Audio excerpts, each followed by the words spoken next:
안녕하세요. 저는 김순영이라고 합니다. 정말 어처구니 없던 제 이야기 좀 들어주세요. 저는 73살이에요. 사람들은 이 나이가 되면 여기저기 쑤시고 아픈 게 당연하다고들 하지만 저는 그런 말을 별로 좋아하지 않아요.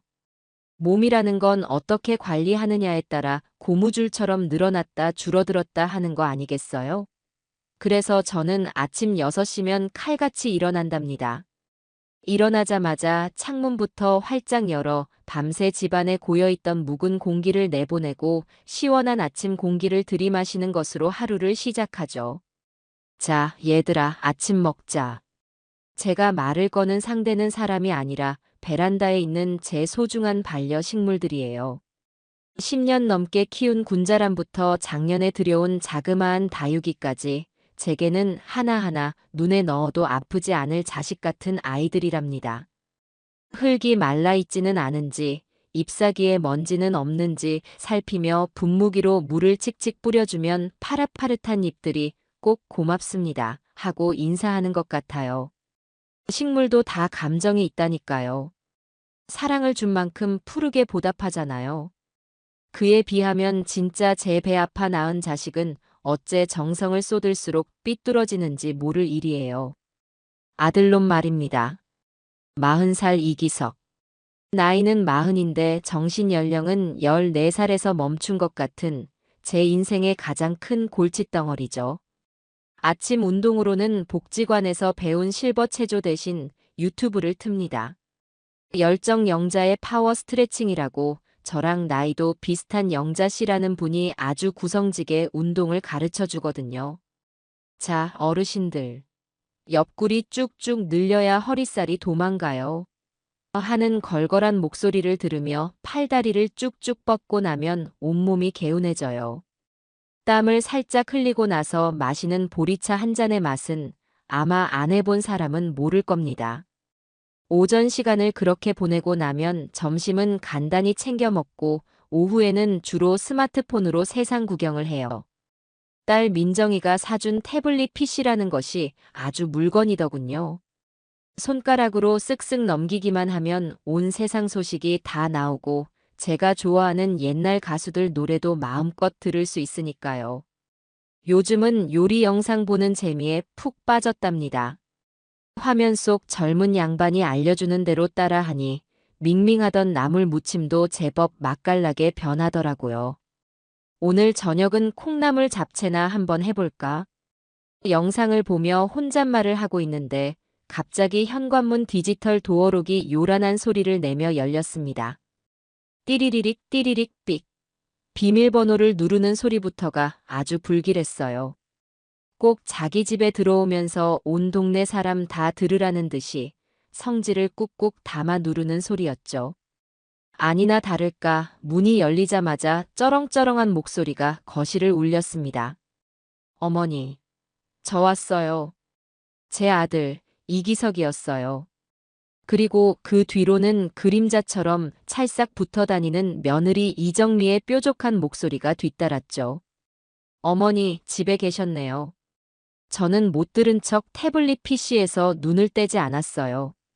저것들이 예고도 없이, 그것도 평일 대낮에 찾아올 때는 이유가 딱 하나뿐이거든요. 돈. 그놈의 돈 때문이죠. 아이고, 우리 아들 오셨나. 웬일이야, 이 시간에. 제가 시큰둥하게 대꾸하자 아들놈은 기다렸다는 듯이 소파로 쿵 소리를 내며 주저앉았어요. 밖에서 입고 온 외투는 아무데나 휙 벗어 던져놓고요. 저런 건 도대체 누굴 닮았는지 모르겠어요. 저는 평생 바닥에 옷가지 하나 흘리는 꼴을 못 보고 살았는데 말입니다. 며느리 정미는 더 가관이었어요. 저한테 인사를 하는 둥 마는 둥 하더니 곧장 부엌으로 직행하더군요.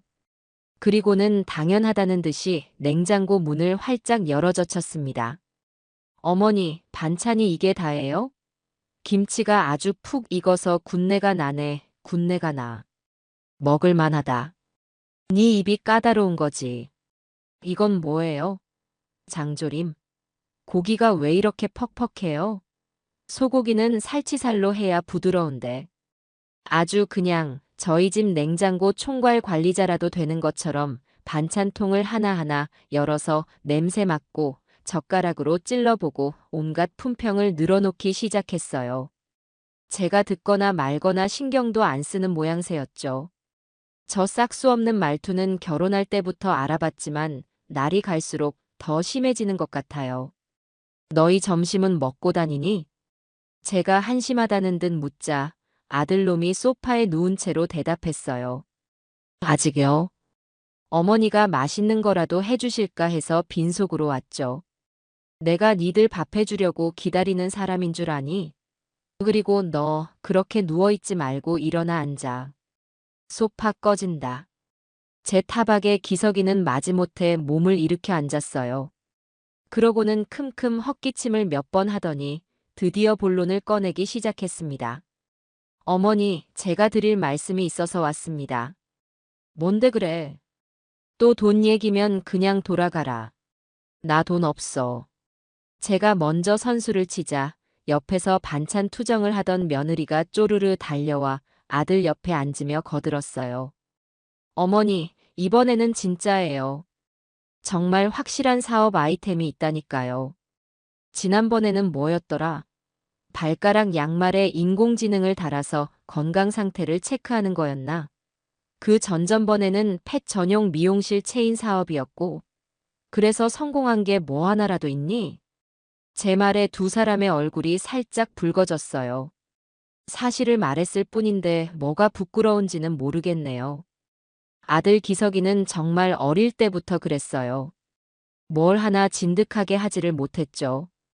직장도 몇 달 다니다 힘들다고 그만두기 일쑤고 늘 허황된 꿈만 좇으며 한 방만 노렸어요. 그 한 방이라는 게 마흔이 되도록 터지지 않고 있다는 게 문제지만요. 어머니, 이번엔 달라요. 시대의 흐름을 읽어야 돈을 버는 거 아닙니까? 요즘 대세가 뭔지 아세요? 바로 메타버스예요, 메타버스. 아들이 눈을 반짝이며 말했어요. 저는 그게 뭔지 알지도 못하고 알고 싶지도 않았습니다. 메타인지 뭔지 나는 모르겠고. 그래서 뭘 어쩌겠다는 건데. 그러니까 가상현실에다가 부동산을 사는 거예요. 지금 사두면 나중에 10배, 20배로 뛴다니까요. 이건 땅 짚고 헤엄치기예요. 아주 신이 나서 떠드는 아들놈의 얼굴을 쳐다보고 있으니 한숨만 나왔습니다. 저 철없는 놈을 어쩌면 좋을까요? 나이 40이면 자기 앞가림은 물론이고 가정도 책임져야 할 나이인데 아직도 저렇게 뜬구름 잡는 소리나 하고 있으니 말이에요. 며느리는 한술 더 떴어요. 어머니, 이 사람 아이디어 정말 좋다니까요. 주변에 이걸로 돈 번 사람이 한둘이 아니래요. 어머니가 조금만 도와주시면 저희도 금방 부자 될 수 있어요. 그러면 어머니한테 효도도 하고 매달 용돈도 두둑하게 드릴게요. 됐다. 니들이 주는 용돈 없어도 나는 아쉬울 것 하나 없어. 저는 단호하게 말했습니다. 너희들한테 빌려줄 돈, 아니, 그냥 줄 돈은 단 한 푼도 없다. 내 노후 자금은 내가 알아서 관리할 거야. 너희도 이제 나이 40인데 언제까지 이렇게 부모 등골 빼먹고 살래? 부끄러운 줄 알아야지. 제 말이 꽤나 아팠나 봅니다. 아들 기석이의 얼굴이 시뻘개졌어요. 어머니, 어떻게 아들한테 그렇게 심한 말을 하세요? 제가 누구 때문에 이 고생을 하고 사는데. 어머니가 어릴 때부터 지원만 빵빵하게 해주셨어 봐요. 제가 이러고 살겠어요? 적반하장도 유분수죠. 없는 살림에 남들 하는 만큼, 아니 그 이상으로 가르치고 입혔는데 이제 와서 지원 탓을 하네요. 며느리는 옆에서 더 부채질을 했어요. 맞아요, 어머니. 다른 집들은 아들 사업 미처는 기본으로 대준다는데 어머니는 너무 매정하신 거 아니에요? 저희가 남도 아니고 가족이잖아요. 가족이니까 하는 말이다. 너희가 정신 차리고 제 발로 일어서서 밥 벌어먹고 살 때까지 나는 절대 너희를 돕지 않을 거야. 그게 내가 너희를 돕는 유일한 방법이니까. 저는 자리에서 일어나 부엌으로 향했어요. 더 이상 저것들과 얼굴을 마주보고 앉아있고 싶지 않았거든요. 오늘 얘기는 이걸로 끝이다. 배고프면 냉장고에 있는 김치에라도 밥 비벼 먹고 아니면 그냥 돌아가. 제 등 뒤로 아들놈이 씩씩거리는 소리가 들렸어요.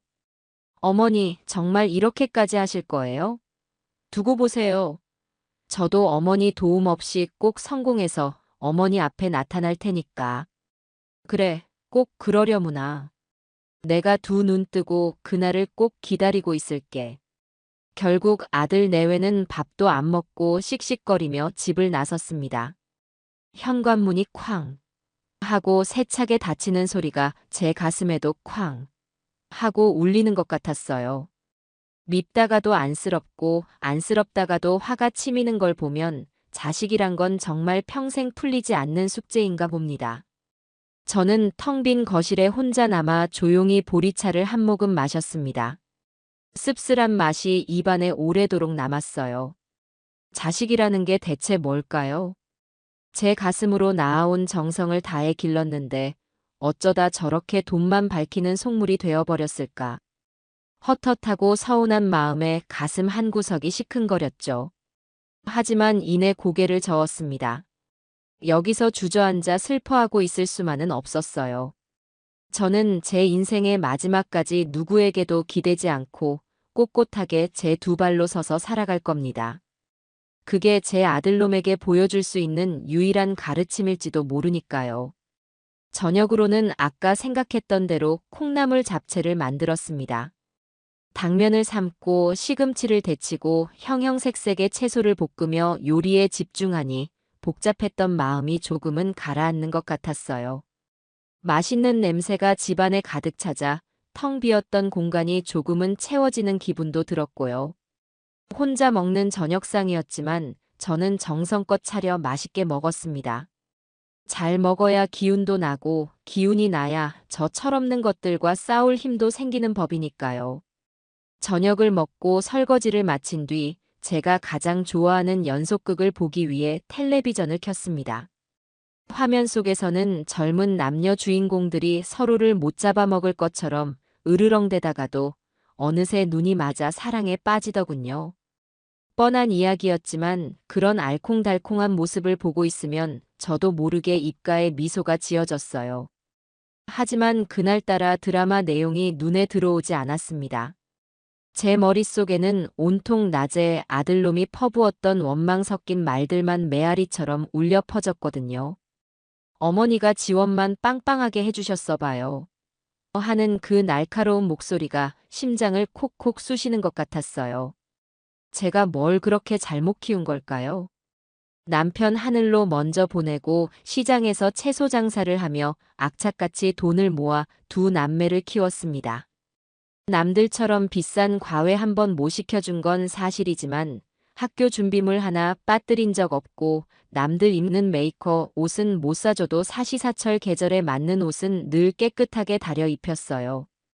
딸 민정이는 그런 제 마음을 알아주었는지 어릴 때부터 속 한 번 썩이지 않고 바르게 자라주었는데 유독 아들놈은 어릴 때부터 제 속을 까맣게 태우는 재주가 있었죠.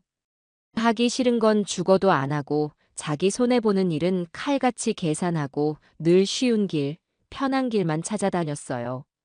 그때마다 제가 좀 더 단호하게 회초리를 들었어야 했는데 호러미 자식이라는 소리 들을까봐, 기죽을까봐 오냐오냐 받아준 것이 오늘날 저런 괴물을 만들었나 봅니다. 후회와 자책이 파도처럼 밀려와 저는 결국 텔레비전을 끄고 일찍 잠자리에 들기로 했습니다. 밤이 깊어지고 저는 안방 침대에 누워 잠을 청했지만 어쩐지 그날따라 도무지 잠이 오지 않았어요.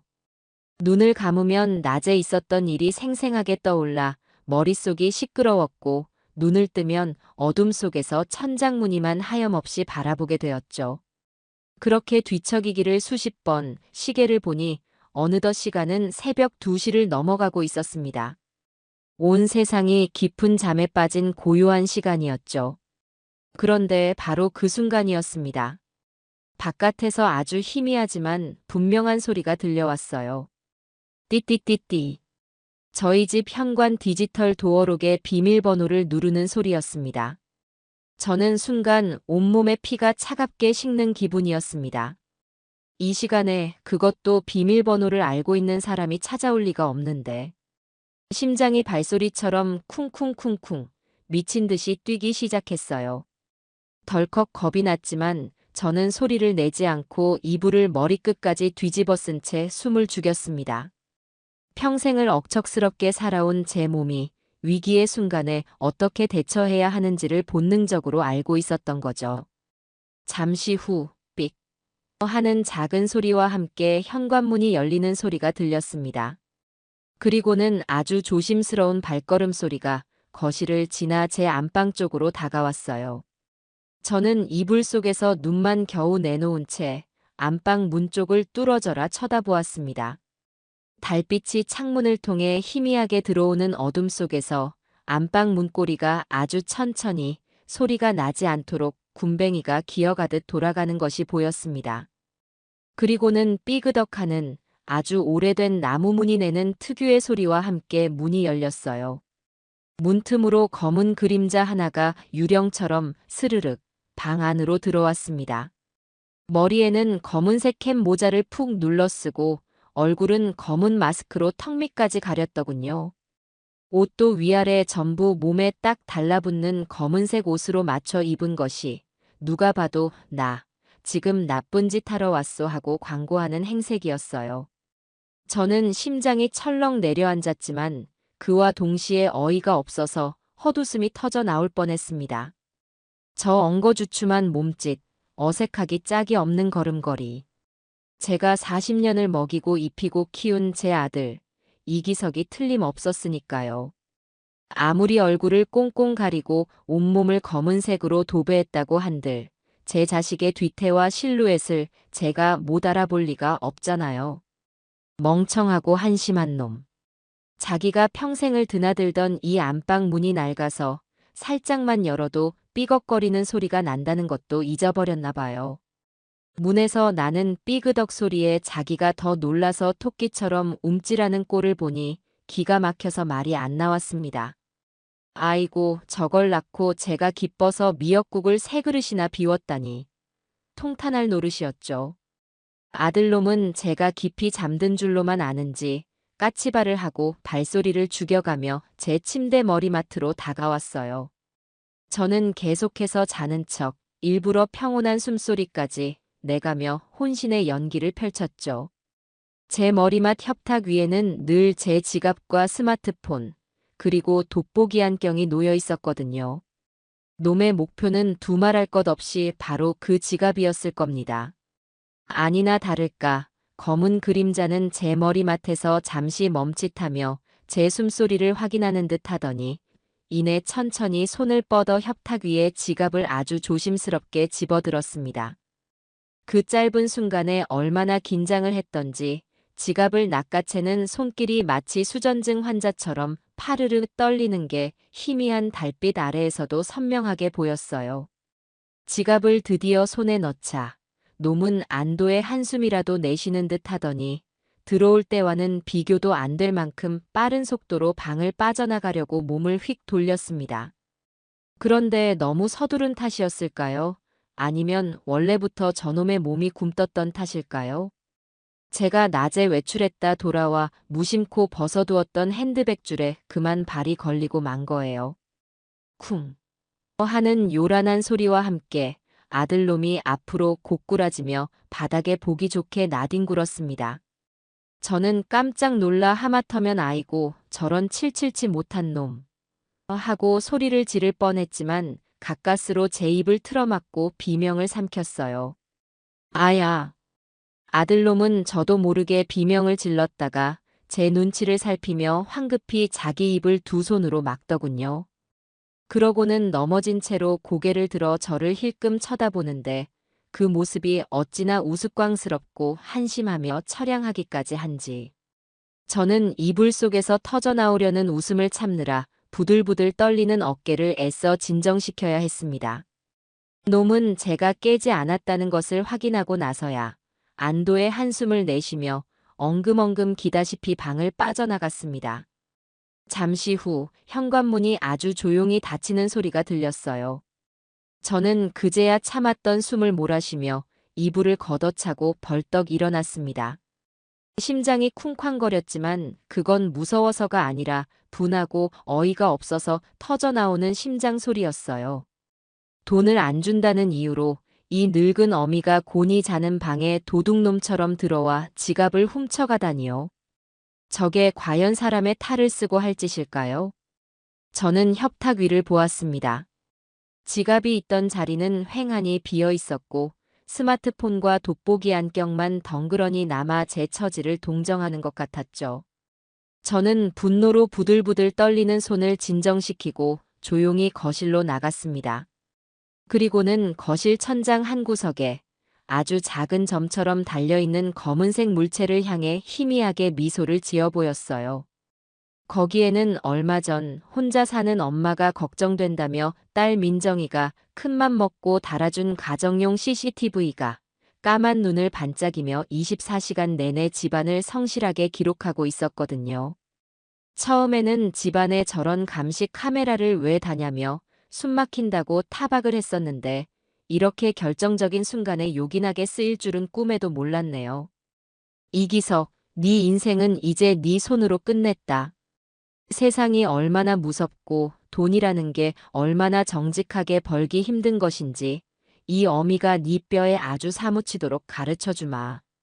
저는 냉장고에서 얼음물처럼 차가운 보리차를 한 잔 가득 꺼내 단숨에 들이켰습니다. 차가운 물줄기가 타는 듯한 속을 시원하게 식혀주는 것 같았어요. 이제부터 시작이었습니다. 이건 단순한 좀도둑 사건이 아니에요. 삐뚤어질 대로 삐뚤어진 자식의 인생을 바로잡기 위한 제 인생의 마지막이자 가장 혹독한 교육이 될 겁니다. 저는 비어버린 지갑 자리와 어둠 속에서 조용히 빛나는 CCTV 렌즈를 번갈아 보며 앞으로의 계획을 차근차근 머릿속으로 그리기 시작했습니다. 그날 밤 저는 단 한숨도 자지 못했습니다.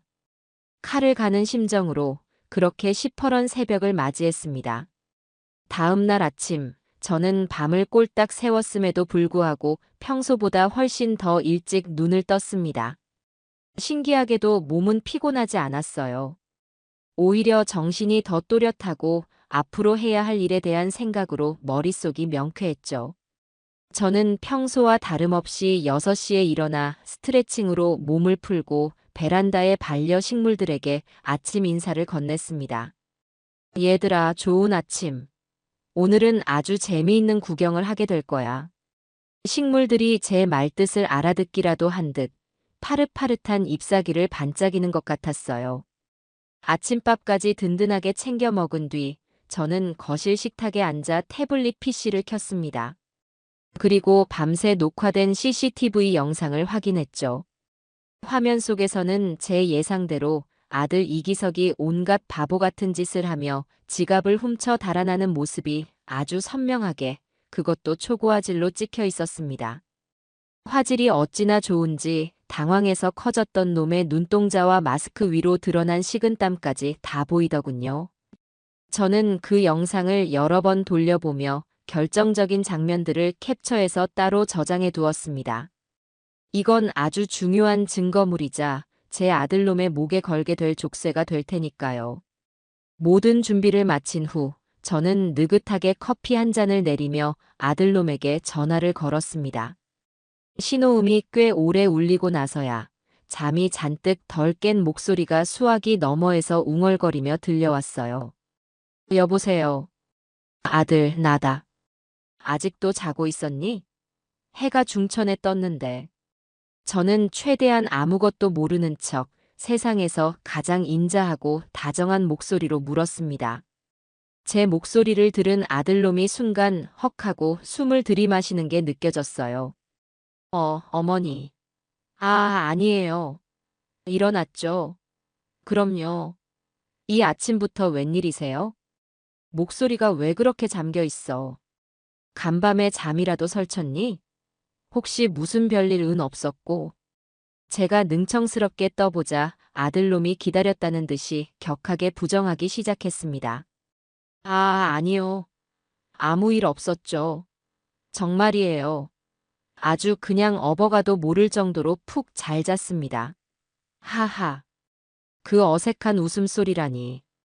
제 발이 저려서 어쩔 줄을 모르는 게 수화기 너머로도 생생하게 전해졌습니다. 옆에서 며느리 정미가 누구야? 어머님, 왜 전화하셨대? 지갑 얘기하시디.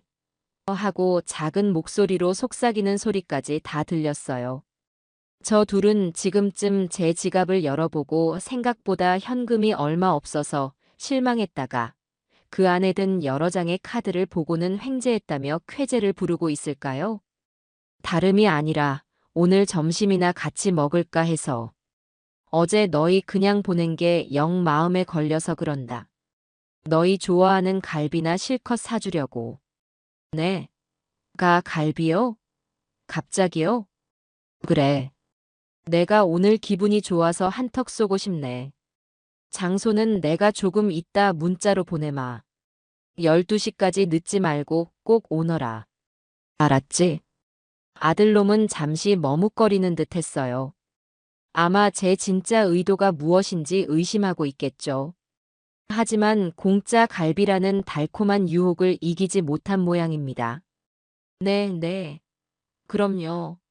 당연히 가야죠, 어머니. 저희가 무슨 일이 있어도 달려가겠습니다. 그럼 이따 뵙겠습니다, 어머니. 전화를 끊고 나서 저는 저도 모르게 헛웃음을 터뜨렸습니다. 저렇게 단순하고 어리석어서야 이 험한 세상을 어떻게 살아남으려고 하는지. 덫인 줄도 모르고 미끼를 덥석 무는 꼴이라니.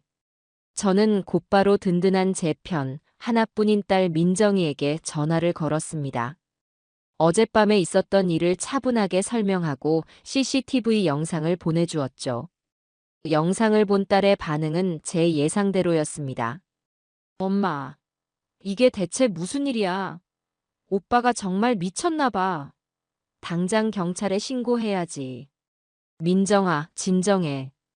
엄마 다 계획이 있어. 계획은 무슨 계획?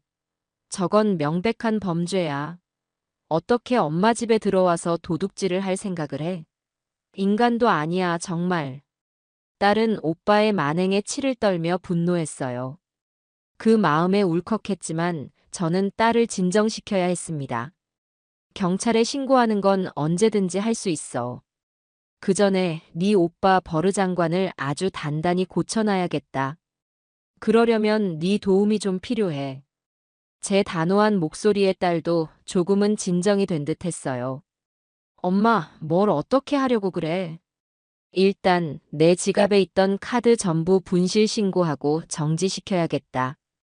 은행에도 전화해서 모든 거래를 막아달라고 할 거야. 그리고 저는 딸에게 제 계획을 차근차근 설명해 주었습니다.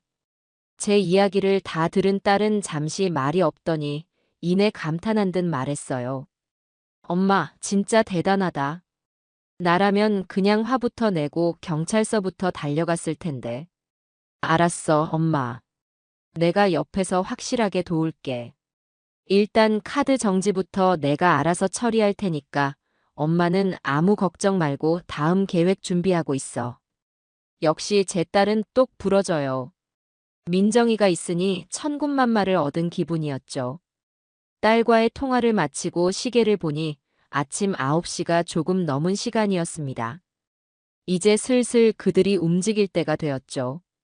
저는 태블릿 PC를 켜서 인터넷 쇼핑몰 사이트를 이것저것 구경하는 척하며 제 스마트폰을 옆에 두었습니다. 그리고 기다렸습니다. 얼마 지나지 않아 제 예상대로 스마트폰이 딩동하는 소리를 내며 울리기 시작했습니다. 첫 번째 문자 알림이었습니다.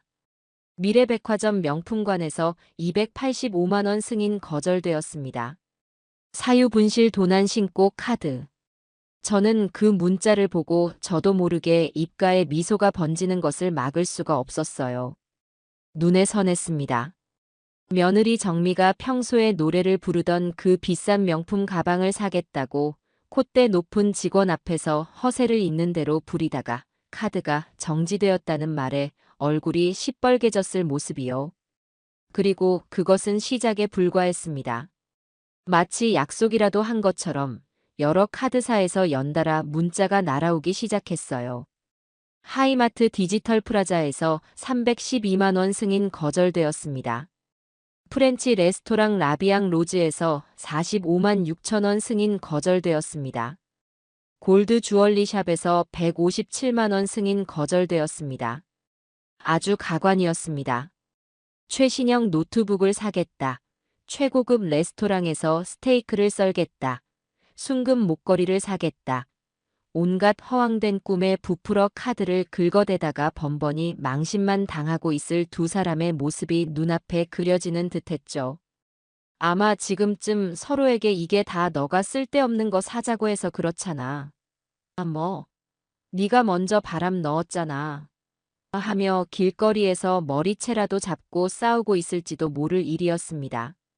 저는 그 문자들을 하나하나 캡처해서 괘씸한 아들놈 증거라는 이름의 폴더에 차곡차곡 저장했습니다. 이것 또한 나중에 아주 요긴하게 쓰일 증거가 될 테니까요. 모든 상황이 제 손바닥 안에서 제 계획대로 완벽하게 돌아가고 있었습니다. 저는 만족스러운 미소를 지으며 오늘 입고 나갈 옷을 고르기 위해 옷장 문을 활짝 열었습니다. 약속 장소인 경복궁 한정식에 도착하니 딸 민정이가 이미 창가 가장 좋은 자리에 앉아 저를 기다리고 있었어요. 요즘 젊은이들이 쓰는 말로 알파걸이라고 하던가요? 제 딸이지만 정말 듬직하고 믿음직스러웠죠. 변호사 자격증까지 있는 아이라 이런 법적인 문제가 얽힌 일에는 저보다 훨씬 더 이성적이고 체계적이었습니다. 저는 딸의 맞은편에 조용히 앉으며 나지막이 물었습니다. 준비는 다 됐지? 저것들 거의 다 왔다고 연락 왔더라. 그럼 엄마, 이것 좀 봐. 아주 그냥 초고화질로 선명하게 잘 보이지? 민정이는 자신이 들고 온 최신형 노트북을 열어 테이블 위에 보란 듯이 올려놓았어요. 화면에는 어젯밤에 그 한심하고도 어설펐던 도둑질 영상이 재생될 준비를 마친 채 대기하고 있었죠. 민정이는 심지어 노트북을 식당 와이파이에 연결해 유사시에는 이 영상을 실시간으로 인터넷에 올려버릴 수도 있다고 으름장을 놓더군요. 그래, 아주 잘했다. 우리 딸이 최고야. 저와 딸은 잠시 말없이 서로를 보며 결연한 미소를 지었습니다. 우리는 세상에 둘도 없는 애틋한 모녀이기도 했지만 오늘 이 순간만큼은 불의와 파렴치함에 맞서 싸우는 완벽한 한 팀의 전우였어요. 약속 시간인 12시가 거의 다 되어서야 아들 내외가 식당 안으로 어기적어기적 들어섰습니다. 두 사람의 표정은 그야말로 똥 씹은 표정 그 자체였어요. 며느리 정미는 눈두덩이가 퉁퉁 부어 있었고 아들 기석이는 얼굴에 시커먼 그늘이 내려앉아 있었죠.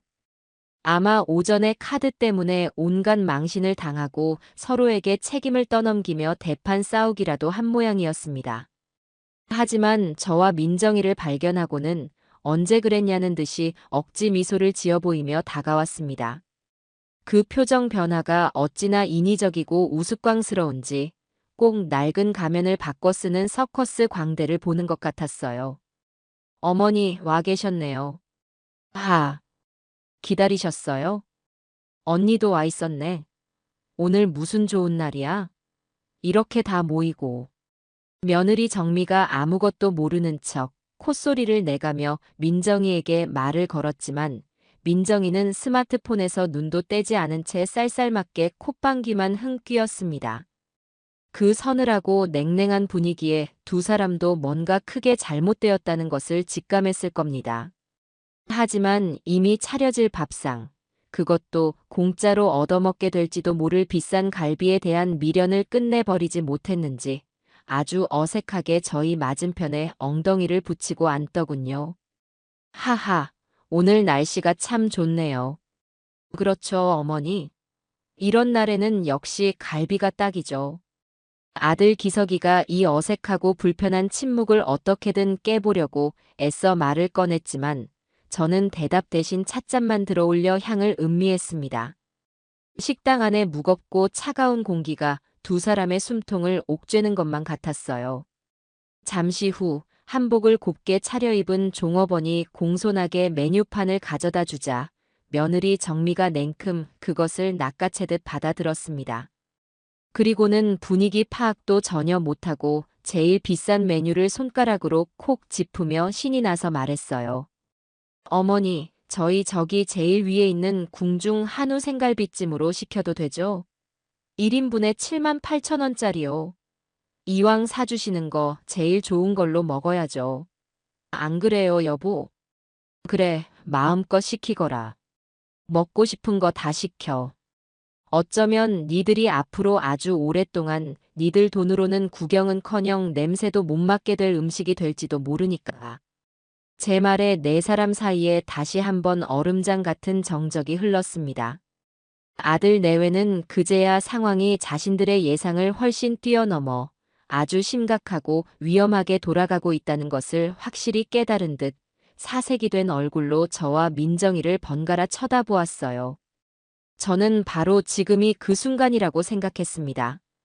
민정아, 이제 슬슬 본 공연을 시작해볼까? 제 말이 떨어지기 무섭게 민정이가 노트북의 스페이스바를 피아노 건반을 누르듯 우아하지만 힘껏 눌렀습니다. 노트북 화면에는 어젯밤 저희 집안방에 익숙한 풍경이 나타났어요. 그리고 곧이어 머리부터 발끝까지 검은색으로 차려입은 세상에서 가장 어설프고 한심한 도둑 하나가 등장했죠. 저게 뭐야? 어머니, 이게 지금 뭐예요? 기석이가 당황해서 말을 더듬었지만 아무도 대답하지 않았습니다. 영상 속의 남자는 엉거주춤한 자세로 방 안을 서성이다가 제 핸드백줄에 발이 걸려 쿵 하는 요란한 소리를 내며 넘어지기까지 했어요. 그 우스꽝스러운 장면에 저희를 주시하고 있던 주변 테이블의 손님들 사이에서 나지막한 웃음소리가 푹 하고 터져 나왔습니다. 영상 속 남자가 제 지갑을 훔쳐들고 허둥지둥 방을 빠져나가는 마지막 장면까지 남김없이 재생되고 나서야 민정이는 보란듯이 노트북 화면을 180도 돌려 식당 안의 모든 사람이 볼 수 있도록 했습니다. 아들 기석과 며느리 정미의 얼굴은 이제 하얗다 못해 퍼렇게 질려 있었어요. 핏기라고는 단 한 방울도 찾아볼 수 없었죠. 이게 왜 여기에? 아니, 이건 명백한 오해예요, 어머니. 제가 다 설명할 수. 기석이가 자리에서 벌떡 일어나 횡설수설 변명을 하려고 했지만 제가 먼저 차갑고 단호한 목소리로 말을 꺼내 그 입을 막아버렸습니다. 이기석, 이정미.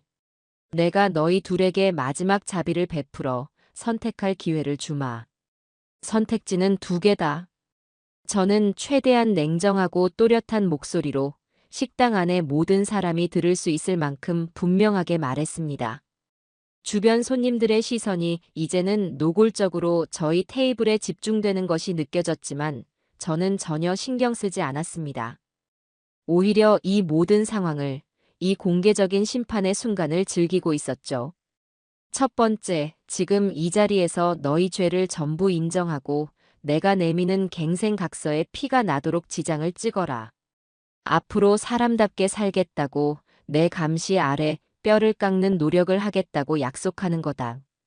그러면 이번 한 번은 경찰서에 끌려가 빨간 줄이 그어지는 망신은 면하게 해주겠다. 두 번째, 끝까지 아니라고, 오해라고, 어머니가 노망이 나셨다고 발뺌하고 버티는 거다. 그러면 나는 이 영상을 증거로 가지고 너희 둘을 주거침입과 특수절도죄로 경찰에 고소할 거다. 며느리 정미가 바들바들 떨리는 목소리로 거의 비명을 지르다시피 소리쳤어요. 어머니, 어떻게 아들에게 하나뿐인 가족에게 이렇게까지 하실 수 있어요? 이건 그냥 가족끼리 있을 수 있는 사소한 해프닝이잖아요. 이걸 이렇게 공개적인 장소에서 망신을 주셔야겠어요? 사소한 해프닝. 어미가 곤히 자는 방에 도둑놈처럼 몰래 들어와 지갑을 훔쳐가는 게 사소한 해프닝이니? 그걸로도 모자라서 그 훔친 카드로 온갖 사치품을 사려고 했던 것도? 이정미, 너희 오늘 오전에 미래백화점 명품관이랑 하이마트 디지털 프라자 갔었지? 내가 모를 줄 알았어? 제 말에 두 사람은 더 이상 아무 말도 하지 못했습니다. 그들의 마지막 방어선마저 무참히 무너져 내린 것이죠. 어머니, 제가 정말 잘못했어요. 제가 귀신에 씌였었나 봐요. 정말 죽을 죄를 지었습니다. 제발, 제발 한 번만 용서해 주세요. 네, 다시는 안 그럴게요. 아들 기석이가 거의 울먹이며 제 앞에 무릎을 꿇으려고 했지만 저는 손을 들어 그를 막았습니다. 네 그 악어의 눈물은 이제 지긋지긋하다. 그래서 선택은 뭐지? 각서를 쓸 건가 아니면 다 같이 경찰서로 구경을 갈 건가? 내가 셋을 셀 동안 결정해라. 하나, 둘. 두 사람은 한참 동안이나 서로의 눈치만 살피며 아무런 대답도 하지 못했습니다. 그 우유부단하고 책임감 없는 모습에 저는 더 이상 참을 수가 없었어요. 좋다. 셋. 니들 뜻대로 해주지. 그렇게 경찰서가 가고 싶다면 이 어미가 친히 구경시켜주마. 저는 그 자리에서 바로 제 스마트폰을 꺼내 화면을 켰습니다. 그리고는 망설임 없이 숫자 버튼을 하나씩 아주 힘주어 눌렀어요. 112. 그 모습을 본 아들 내외의 얼굴이 공포와 경악으로 완전히 일그러졌습니다. 어머니. 뭐 하시는 거예요? 안 돼요. 진짜로 신고하시려고요? 여기요, 경찰서죠? 제가 지금 파렴치한 도둑을 잡았는데 범인이 제 눈앞에 있네요. 네, 여기는 강남대로에 있는 경복궁 한정식이라는 곳이고요. 네, 범인은 바로 제 아들놈입니다. 저는 수화기 너머의 경찰관에게 아주 또박또박 침착하게 상황을 설명했습니다. 제 행동이 너무나 단호하고 거침이 없었기 때문일까요? 아들 내외는 저를 말릴 생각도 못하고 그저 멍하니 쳐다보기만 할 뿐이었습니다. 주변 테이블의 손님들은 이제 대놓고 저희를 구경하며 세상에 아들이 엄마 지갑을 훔쳤대. 어머, 저 집안은 콩가루네, 콩가루야. 쯧쯧, 자식 한 번 잘못 키웠네. 하며 수군거리기 시작했어요. 전화를 끊고 나서 저는 잿빛이 된 아들의 얼굴을 똑바로 쳐다보며 말했습니다. 이제 곧 경찰이 너를 데리러 올 거다. 너는 네가 저지른 짓에 대한 벌을 반드시 받아야 해. 나라에서 주는 콩밥 먹으면서 네가 대체 뭘 그렇게 잘못했는지, 네 인생이 어디서부터 꼬이고 썩어 문드러졌는지 뼈저리게 반성하고 오너라. 그게 어미로서 내가 너에게 해줄 수 있는 마지막, 진짜 사랑이다. 잠시 후 식당 안으로 제복을 입은 경찰관 2명이 들어왔습니다. 저는 조용히 손을 들어 저희 테이블을 가리켰습니다. 경찰관들이 다가와 아들의 팔을 잡자 며느리 정민은 결국 바닥에 주저앉아 여보. 어머니 잘못했어요. 를 외치며 엉엉 울기 시작했고 아들 기석이는 모든 것을 포기한 사람처럼 고개를 푹 숙인 채 아무런 저항도 하지 않았습니다. 그렇게 제 아들은 수많은 사람들이 지켜보는 앞에서 경찰의 손에 이끌려 식당 밖으로 쓸쓸하고 초라하게 끌려나갔습니다. 저는 그 뒷모습을 아무런 표정 없이 그저 묵묵히 지켜볼 뿐이었습니다. 창밖으로 경찰차가 사이렌 소리도 없이 조용히 멀어져 가는 것을 보며 저는 이것이 끝이 아니라 고통스러운 치료의 시작이기를 간절히 바랐습니다. 썩은 부위를 도려내는 것은 아프고 고통스럽겠지만 그 아픔을 겪고 나야만 제 아들이 비로소 세살을 돋게 하고 진짜 어른으로 다시 태어날 수 있을 테니까요. 식당 안은 언제 그런 소동이 있었냐는 듯이 다시금 음식 냄새와 사람들의 소소한 대화 소리로 채워지고 있었지만 제 귀에는 아무것도 들리지 않았어요. 그저 텅 빈 아들의 자리와 바닥에 주저앉아 어깨를 들썩이며 서럽게 울고 있는 며느리 정미의 모습만이 흐릿한 그림처럼 보일 뿐이었죠. 엄마, 이제 그만 일어나자. 여기서 이러고 있을 필요 없어. 딸 민정이가 제 어깨를 부드럽게 감싸며 속삭였습니다. 민정이의 목소리를 듣고 나서야 저는 겨우 정신을 차릴 수 있었어요. 주변 테이블의 손님들이 여전히 저희를 흘끔거리며 수군대는 것이 느껴졌습니다. 아들을 경찰에 신고한 독한 늙은이라고 욕하는 사람도 있을 테고 오죽했으면 그랬을까 하고 동정하는 사람도 있겠죠. 하지만 그런 시선들은 이제 아무래도 좋았습니다.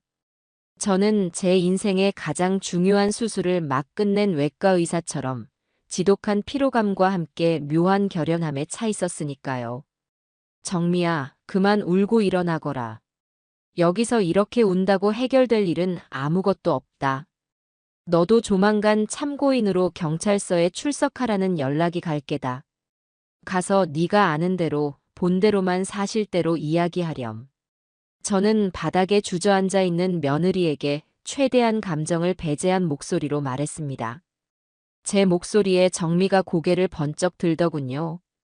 눈물과 콧물로 범벅이 된 얼굴에는 원망과 도끼가 가득했습니다. 어머니, 어떻게 저희한테 이러실 수 있어요? 아버님 일찍 돌아가시고 어머니 혼자 얼마나 고생하며 저희 오빠 키우셨는지 제가 다 아는데 어떻게 어머니 손으로 오빠를 경찰서에 보내요? 이건 아니잖아요. 이건 정말 아니에요. 그래서 내가 고생해서 키웠으니 그 아들이 내 집에 들어와 도둑질을 해도 눈 감아줘야 한다는 말이니? 그게 네가 생각하는 가족이라는 거냐? 그래도 이건 너무하시잖아요.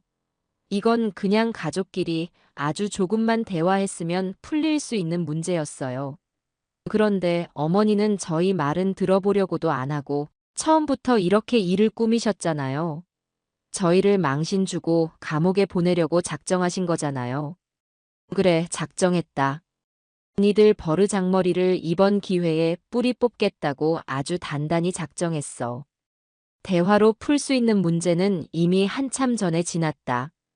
니들은 대화가 아니라 법이라는 게 얼마나 무서운지 직접 겪어봐야만 정신을 차릴 놈들이야. 제 단호한 말에 며느리는 더 이상 대꾸하지 못하고 그저 분한 듯 입술만 깨물며 저를 노려볼 뿐이었습니다. 민정이가 그런 며느리의 앞을 가로막으며 말했어요. 새언니, 그만하세요. 지금 누구를 원망할 때가 아니에요. 일을 이 지경까지 만든 건 오빠랑 새언니 두 사람이에요.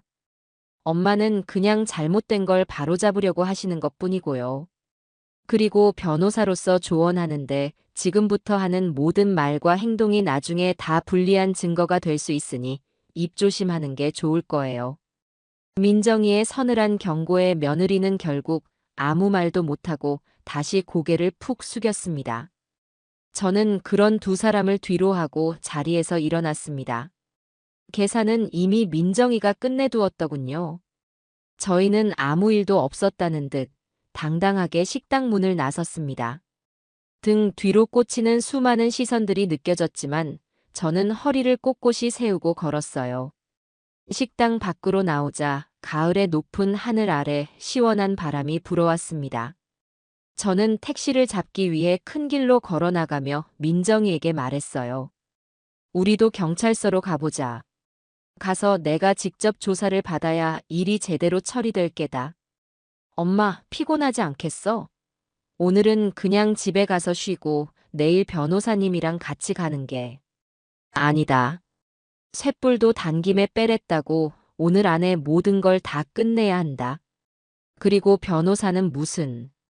이건 변호사가 필요한 그런 거창한 사건이 아니야. 그냥 어미가 철없는 아들놈 버릇 가르치는 회초리 같은 거지. 제 고집을 꺾을 수 없다는 것을 안 민정이는 결국 고개를 끄덕였습니다. 우리는 택시를 잡아 타고 아들놈이 끌려간 경찰서로 향했습니다. 차창 밖으로 빠르게 지나가는 도시의 풍경을 보며 저는 수없이 제 자신에게 되물었습니다. 순영아, 너 지금 정말 잘하고 있는 거 맞지? 나중에 후회하지 않을 자신 있지? 하지만 제 마음속에 또 다른 저는 아주 단호하게 대답하더군요. 그럼. 지금 바로잡지 않으면 저놈은 평생 저렇게 살다가 더 큰 죄를 짓고 말 거야. 이게 내가 내 아들을 살리는 유일한 길이야. 경찰서는 텔레비전에서 보던 것보다 훨씬 더 어수선하고 소란스러운 곳이었습니다. 입구에서부터 담배 냄새와 퀴퀴한 먼지 냄새가 섞여 코를 찔렀고 사방에서는 전화벨 소리와 서류 넘어가는 소리, 그리고 고함 소리가 끊임없이 들려왔죠. 민정이가 형사과를 찾아 저를 안내했습니다. 저희를 담당하게 된 사람은 을간 넘어 보이는 세상사에 닳고 달아 보이는 인상의 박 형사라는 사람이었습니다. 그는 저희를 보자마자 귀찮다는 표정을 숨기지 않으며 말했어요. 아이고, 어머님. 신고하신 분이시죠? 제가 이기석 씨 사건 담당입니다. 그런데 이거 가족 간의 일인데 굳이 이렇게까지 하셔야겠습니까? 보통 이런 경우는 서로 좋게 이야기해서 합의하고 끝내는 경우가 대부분인데. 박 형사는 저희를 회의실의 낡은 소파에 앉히고는 자신은 맞은편 의자에 걸터앉아 다리를 꼬며 말했습니다. 전형적인 좋은 게 좋은 거다 식의 태도였죠. 저는 그런 박 형사를 똑바로 쳐다보며 말했습니다. 형사님, 저는 합의할 생각이 눈곱만큼도 없습니다. 제 아들이 저지른 죄에 대해서 법이 정한 대로만 처벌해 주십시오. 그게 제가 여기 온 이유입니다. 아니, 어머님. 아드님이 초범이고 또 훔친 지갑도 바로 회수되지 않았습니까? 안에 든 돈도 그대로 있고요. 이 정도로 실형을 살거나 하지는 않아요. 기껏해야 벌금형이나 집행유예 정도로 끝날 텐데 자식 얼굴에 빨간 줄 긋는 것보다는 그 빨간 줄 제가 직접 그어주고 싶어서 온 겁니다. 제 단호한 대답에 박 형사는 물론이고 제 옆에 있던 민정이도 조금 놀란 눈치였습니다. 박 형사는 꼬았던 다리를 풀고 자세를 고쳐 앉으며 저를 다시 쳐다보더군요. 네, 그게 무슨... 형사님, 제 아들 나이가 올해로 40입니다. 40이 되도록 제대로 된 직장 한번 가져본 적 없이 늙은 어미 등골이나 빼먹고 사는 한심한 놈이에요. 어제는 돈을 안 준다는 이유로 제가 자는 밤에 몰래 들어와 지갑까지 훔쳐갔습니다. 이게 처음이 아니에요. 이런 일이 몇 번이나 반복됐는지 셀 수도 없습니다. 이번에야말로 아주 뿌리를 뽑지 않으면 저놈은 평생 저렇게 살 겁니다. 그러니 제발 법대로만 처리해 주세요. 저를 위해서가 아니라 제 아들을 위해서 제가 부탁드리는 겁니다. 제 진심이 담긴 호소에 박 형사는 잠시 아무 말도 하지 못하고 저를 바라보았습니다. 그의 눈빛에서 처음에 그 귀찮음은 사라지고 대신 복잡한 감정이 스쳐 지나가는 것을 보았어요. 아마 그도 형사 생활을 오래 하며 저 같은 사람을 한두 번 본 것은 아니겠지요. 알겠습니다, 어머님. 어머님 뜻이 그렇게 확고하시다면 저희도 원칙대로 수사를 진행하겠습니다. 그럼 먼저 피해자 진술부터 좀 해주시겠습니까? 그렇게 저는 박 형사 앞에서 피해자 진술을 시작했습니다. 어제 낮에 아들 내외가 찾아와 돈을 요구했던 일부터 밤에 몰래 들어와 지갑을 훔쳐갔던 일, 그리고 오늘 오전에 훔친 카드를 사용하려고 했던 정황까지 모든 것을 빠짐없이 아주 상세하게 이야기했습니다. 민정이는 옆에서 법률적인 용어를 덧붙여가며 제 진술을 도왔고 저는 증거물로 CCTV 영상과 카드 승인 거절 문자 내역을 모두 제출했습니다. 영상을 확인한 박 형사의 표정이 점점 더 심각해지는 것을 보니 이제 일이 되돌릴 수 없는 지경에 이르렀다는 것이 실감났습니다. 진술을 마치고 조사실을 나오려는데 복도 저편에서 며느리 정미가 저희 쪽으로 달려오는 것이 보였습니다. 어느새 경찰서에 도착한 모양이었죠. 정미는 제 앞에 와서 쿵 소리가 나게 무릎을 꿇었습니다. 어머니, 제가 잘못했어요. 제가 오빠를 부추겼어요. 돈 욕심에 눈이 멀어서 어머니한테 그러면 안 되는 거였는데. 제발 저희 남편 좀 선처해 주세요. 어머니가 고소만 취하해 주시면 저희 정말 앞으로는 절대 이런 일 없을 거예요. 제가 평생 어머니 종처럼 살게요. 네. 며느리는 눈물 콧물을 쏟아내며 제 바짓가랑이를 붙잡고 애원했습니다. 하지만 그 눈물에서도 진심은 느껴지지 않았어요. 그저 이 위기를 모면하기 위한 값싼 동정심에 호소하는 연기처럼 보일 뿐이었죠. 저는 차갑게 그 손을 뿌리쳤습니다. 일어나거라. 네가 지금 빌어야 할 사람은 내가 아니다. 네 남편이 저지른 죄에 대해서, 그리고 네가 옆에서 부추긴 죄에 대해서 저기 계신 판사님께 가서 빌어야지. 어머니. 그리고 종처럼 살겠다는 말은 하지도 마라. 나는 종 같은 거 필요 없다. 그저 니들이 남들처럼 땀 흘려 일하고 정직하게 돈 벌어서 제 앞가림하며 사는 모습을 보고 싶을 뿐이다. 그런데 너희는 내 그 작은 바람을 단 한 번도 들어준 적이 없지. 제가 싸늘하게 돌아서려는데 마침 복도 저편에서 형사에게 이끌려 나오는 아들 기석이와 눈이 마주쳤습니다. 손목에는 차가운 수갑이 채워져 있었고 얼굴은 흑빛으로 변해 있었죠. 저와 눈이 마주친 순간 아들의 눈이 절망으로 흔들리는 것을 보았습니다. 그 순간 제 심장도 칼로 베인 듯이 아파왔어요. 하지만 저는 애써 그 시선을 피하지 않았습니다. 그리고는 입모양으로 똑똑히 말해주었죠. 인생은 실전이야, 아들아.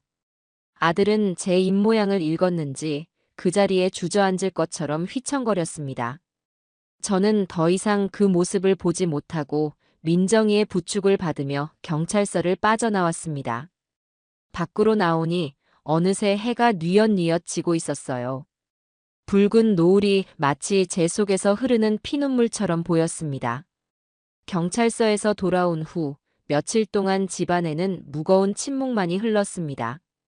아들놈은 결국 구속되어 구치소로 넘어갔다는 소식을 민정이를 통해 전해 들었어요. 친아들을 제 손으로 차가운 시멘트 벽 안에 가두었다는 사실이 돌덩이처럼 제 가슴을 짓눌렀습니다. 밥을 먹어도 모래알을 씹는 것 같았고 잠을 자려고 누워도 아들놈의 그 절망적인 눈빛이 떠올라 밤새 뒤척이기 일쑤였죠. 낮에는 일부러라도 씩씩하게 지내려고 노력했어요. 반려식물들을 돌보고 복지관에 나가 노래교실에도 참여하고 저녁에는 텔레비전을 보며 소리내어 웃기도 했죠. 하지만 혼자 있는 시간이 되면 어김없이 깊은 한숨과 함께 아들 걱정이 파도처럼 밀려왔습니다. 밥은 제대로 먹고 있을까? 잠은 잘 자고 있을까? 다른 험한 사람들에게 괴롭힘을 당하고 있지는 않을까? 미운 놈, 왼수 같은 놈 하면서도 어쩔 수 없는 제 자식인지라 온갖 걱정이 꼬리에 꼬리를 물고 이어졌습니다. 며느리 정민은 그야말로 제 집 문지방이 닳도록 찾아왔습니다. 처음 며칠은 아침 저녁으로 찾아와 대문 앞에서 무릎을 꿇고 어머니 잘못했습니다. 를 외치며 울부짖었어요. 동네 사람들이 다 쳐다보는 통에 저는 창피해서 문도 열어주지 못했죠. 어머니, 제발 한 번만 만나주세요. 제가 정말 싹싹 빌게요. 남편 좀 꺼내주세요, 네. 인터폰 너머로 들려오는 며느리의 목소리는 처절했지만 저는 마음을 독하게 먹고 응답하지 않았습니다. 저 동정심에 호소하는 연기에 속아 넘어가면 모든 것이 수포로 돌아갈 테니까요. 며칠 동안 무릎 꿇기 작전이 통하지 않자 며느리는 전략을 바꾼 듯 했습니다. 이번에는 제 감정에 호소하기 시작했어요. 어머니, 아버님이 하늘에서 보고 계시면 뭐라고 하시겠어요? 하나뿐인 아들을 이렇게 내치시는 걸 보시면 가슴 아파서 눈도 제대로 못 감으실 거예요. 어머니, 제발 아버님을 생각해서라도. 죽은 남편까지 들먹이는 말에 저는 더 이상 참을 수가 없었습니다. 인터폰 수화기를 들고 차갑게 말했죠. 네 남편 애비는 하늘에서 똑똑히 보고 있을 게다. 자기 아들이 마누라랑 작당해서 늙은 어미 지갑이나 훔치는 한심한 놈으로 자란 꼴을 말이다. 그리고 아마 나한테 이렇게 말하고 있겠지. 여보, 더 독하게 마음 먹고 저놈 사람 만들어주게 하고 말이다. 그러니 다시는 내 남편 입에 올리지 마라. 제 호통에 며느리는 기가 죽었는지 한동안 아무 말도 하지 못하고 돌아갔습니다. 하지만 그걸로 끝이 아니었어요. 며칠 뒤에는 장문의 문자 메시지를 보내오기 시작했습니다.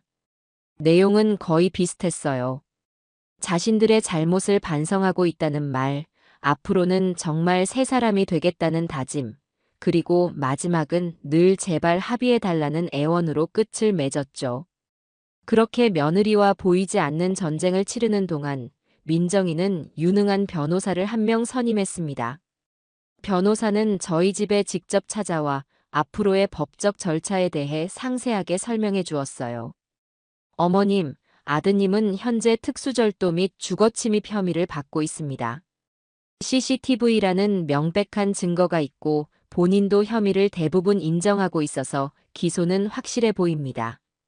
다만 피해액이 크지 않고 무엇보다 어머님과의 관계, 즉 직계존속이라는 점이 참작될 여지가 있습니다.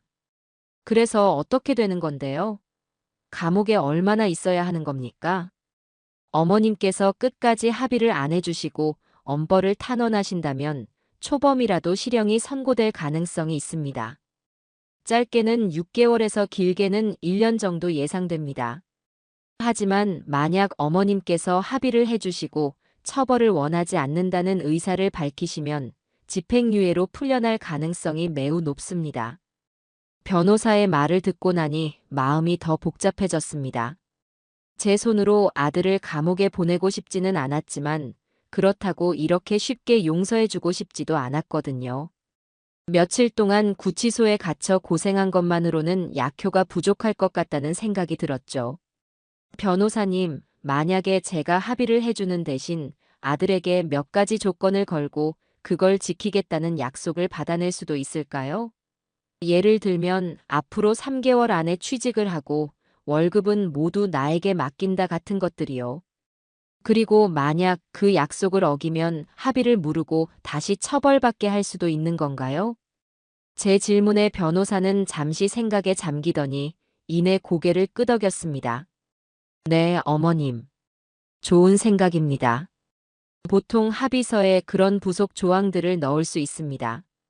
피고인은 피해자에게 진심으로 사죄하며 향후 어떠한 경제적 요구도 하지 않고 성실하게 구직 활동에 임할 것을 약속한다. 만일 위 사항을 위반할 시 본 합의는 무효로 하고 민형사상 책임을 감수한다와 같은 식으로요. 이건 법적인 강제성은 없지만 나중에 아드님이 약속을 어겼을 때 어머님께서 도의적인 우위를 점할 수 있는 중요한 근거가 됩니다. 변호사와의 상담을 마치고 나니 앞으로 어떻게 해야 할지 길이 조금 보이는 것 같았습니다. 무작정 벌을 주는 것만이 능사는 아니었어요. 벌을 주되 다시 일어설 수 있는 기회와 방법을 함께 제시해 주는 것. 그것이 진정한 부모의 역할이 아닐까 하는 생각이 들었죠. 그렇게 일주일이라는 시간이 흘렀습니다. 며느리의 연락도 뜸해지고 제 마음도 조금씩 평온을 찾아갈 무렵이었어요. 어느 날 오후 우편함에 낯선 편지 한 통이 꽂혀 있는 것을 발견했습니다. 발신인 주소는 제 아들이 갇혀 있는 구치소로 되어 있었고 받는 사람은 제 이름이 적혀 있었죠. 아들에게서 온 첫 번째 편지였습니다. 저는 떨리는 손으로 편지를 들고 집으로 들어왔습니다. 식탁 의자에 앉아 한참 동안이나 편지 봉투만 만지작거렸어요. 봉투를 뜯어 그 안의 내용을 확인하기가 두려웠습니다. 또 어떤 원망과 변명이 가득 차 있을까, 저를 비난하는 내용이면 어쩌나 하는 생각에 마음이 무거웠죠. 하지만 이내 마음을 다잡고 조심스럽게 봉투를 뜯었습니다. 안에서는 삐뚤빼뚤한 글씨로 가득 채워진 편지지 한 장이 나왔습니다. 제 아들의 글씨가 틀림없었어요. 저는 천천히 한자 한자 눈으로 더듬어가며 편지를 읽기 시작했습니다. 사랑하는 어머니께. 어머니, 불효자식 기석입니다. 이곳에 들어온 지 오늘로 꼭 일주일이 되었습니다. 처음 며칠은 어머니에 대한 원망과 세상에 대한 분노로 잠을 한숨도 잘 수가 없었습니다. 어떻게 어머니가 아들에게 이럴 수 있나, 내가 뭘 그렇게 잘못했나 하는 생각만 가득했습니다. 그런데 좁은 방 안에서 혼자 가만히 눈을 감고 지난 세월을 돌아보니 모든 것이 제 잘못이었다는 것을 이제야 깨닫게 됩니다. 어머니 말씀대로 저는 마흔이 되도록 제대로 된 어른이 되지 못했습니다. 늘 쉬운 길만 찾고 남 탓만 하고 노력 없이 얻는 것만 바랐습니다. 그런 저를 어머니는 얼마나 오랫동안 참고 기다려 주셨을까요? 여기서 주는 밥은 정말 맛이 없습니다. 멀건 국에 딱딱한 밥. 그래도 배가 고프니 먹게 되더군요. 그 밥을 씹을 때마다 어머니가 해주시던 따뜻한 집밥이 얼마나 소중하고 감사한 것이었는지 생각합니다. 차가운 시멘트 바닥에 누워 잠을 청할 때마다 제가 어릴 적 아플 때 밤새 제 머리를 쓰다듬어 주시던 어머니의 따뜻한 손길이 생각나 눈물을 흘립니다. 어머니, 정말 잘못했습니다. 제가 어리석었습니다. 돈보다 더 소중한 것이 무엇인지 이제야 조금은 알 것 같습니다. 만약 저에게 마지막 기회가 주어진다면 정말 새 사람이 되고 싶습니다. 남들처럼 땀 흘려 일해서 제 손으로 돈을 벌고 어머니께 빨간 내복 한 벌이라도 제 손으로 사드리고 싶습니다. 어머니, 부디 몸 건강히 계십시오. 불효자식은 여기서 제 죄를 깊이 뉘우치고 있겠습니다. 불효자식 이기석 올림. 편지를 다 읽고 났을 때 제 두 뺨 위로는 저도 모르게 뜨거운 눈물이 흐르고 있었습니다. 밉기만 하던 아들이었지만 그 편지 속에는 제가 그토록 바라던 아들의 진심이 담겨 있었어요. 서툴고 투박했지만 그 어떤 변명도 원망도 없이 자신의 잘못을 인정하고 뉘우치는 모습이 고스란히 느껴졌죠. 40살에 겨우 철이 드는 아들을 보니 기가 막히면서도 한편으로는 마음이 짠했습니다. 제가 뿌린 극약 처방이라는 씨앗이 이제야 차가운 땅 속에서 아주 작은 싹을 틔우기 시작한 것 같았습니다. 저는 새벽녘에 자리에서 일어나 앨범을 꺼내 들었습니다. 낡은 앨범 속에는 아들 기석이의 어릴 적 모습들이 고스란히 담겨 있었어요. 돌잔치 때 실 대신 돈을 잡고 환하게 웃던 아기 기석이, 초등학교 입학식 날 제 손을 꼭 잡고 어색하게 서 있던 꼬마 기석이, 그리고 사춘기 시절 반항심 가득한 눈빛으로 카메라를 외면하던 청소년 기석이까지. 그 모든 순간들이 어제 일처럼 생생하게 떠올랐습니다. 저 때는 저 아이가 이렇게 속을 썩이는 어른이 될 거라고는 꿈에도 상상하지 못했었죠. 그래, 마지막으로 한 번만 더 기회를 줘보자. 이번이 정말 마지막이다. 저는 먼동이 트는 창밖을 바라보며 그렇게 결심을 굳혔습니다. 하지만 그냥 용서해줄 생각은 없었어요. 이번 기회는 제가 베푸는 온정이 아니라 아들 스스로 쟁취해야 하는 시험이 되어야만 했습니다. 날이 밝자마자 저는 딸 민정이에게 전화를 걸었습니다. 민정아, 엄마야. 어제 오빠한테서 편지가 왔었다. 편지? 뭐라고 왔는데? 또 거짓말로 동정심 유발하려는 거 아니야? 딸의 목소리에는 여전히 경계심이 가득했어요. 저는 그런 딸에게 편지의 내용을 차분하게 읽어주었습니다. 수화기 너머의 딸은 한동안 말이 없더군요. 그래서 엄마 마음은 어때? 흔들리는 거야? 흔들린다기보다는 결심이 섰다고 해야 맞겠지. 엄마는 네 오빠에게 마지막 기회를 한번 줘볼까 한다. 엄마, 또 속는 거라니까. 저 인간이 저런 식으로 나온 게 한두 번이야? 그때만 위기 모면하려고 하고 나오면 또 똑같을 거라고. 알아. 나도 다 알아. 그래서 이번에는 그냥 용서해 주려는 게 아니야. 아주 혹독하고 무서운 족쇄를 채워서 꺼내줄 생각이다. 다시는 딴 생각을 품지 못하도록. 그러려면 민정이 너의 도움이 꼭 필요하다. 제 목소리에 담긴 결연함을 느꼈는지 민정이도 더 이상 반대하지는 않았습니다. 알았어, 엄마. 엄마의 결정이라면 나는 따를게. 내가 뭘 도우면 되는데? 일단 네가 선임한 변호사님께 연락해서 조건부 합의서를 최대한 구체적이고 강력하게 작성해달라고 부탁 좀 해다오. 그리고 며느리 정미좀 변호사 사무실로 나오라고 연락해야겠다. 저는 민정이와의 통화를 마치고 곧바로 며느리에게 전화를 걸었습니다. 제 번호가 뜨자마자 며느리는 거의 울먹이는 목소리로 전화를 받았어요. 어머니. 전화하셨네요. 저 정말 잘못했어요. 제가. 울음소리는 집어치우고 내 말 똑똑히 들어라. 너 네 남편을 정말 꺼내고 싶으냐? 네, 네. 그럼요, 어머니. 뭐든지 다 할게요. 좋다. 그럼 오늘 오후 2시까지 민정이가 알려주는 변호사 사무실로 혼자 오너라. 단 조건이 있다. 와서 내 말에 토 한 번이라도 달거나 불평하거나 못하겠다고 버티면 그 자리에서 모든 이야기는 끝이고 네 남편은 그대로 징역 살게 될 줄 알아라. 명심해. 이건 내가 베푸는 마지막 자비이자 너희 부부에게 주어진 마지막 기회니까. 제 서슬 퍼런 말에 며느리는 네, 어머니. 명심하겠습니다. 절대로 토 달지 않겠습니다. 하고 몇 번이나 다짐을 하고 나서야 전화를 끊었습니다. 그날 오후 저는 민정이와 함께 변호사 사무실에서 며느리를 만났습니다. 며느리는 며칠 사이에 반쪽이 된 얼굴로 저희 앞에 고개를 푹 숙이고 앉았어요. 변호사는 미리 준비해둔 서류를 테이블 위에 올려놓았습니다. 서류의 제목은 합의서 및 갱생각서라고 적혀 있었죠. 변호사가 각서의 내용을 하나하나 낭독하기 시작했습니다. 첫째, 피고인 이기석은 본 사건에 대해 피해자인 어머니 김순영님께 진심으로 사죄하며 향후 어떠한 경우에도 어머니의 재산을 탐하거나 경제적 지원을 요구하지 않을 것을 약속한다. 둘째, 피고인 이기석은 석방 후 1개월 이내에 구직 활동을 시작하여 3개월 안에 반드시 취업할 것을 약속한다. 직종은 불문하며 일용직이라도 상관없다. 중요한 것은 스스로의 땀으로 돈을 번다는 사실이다.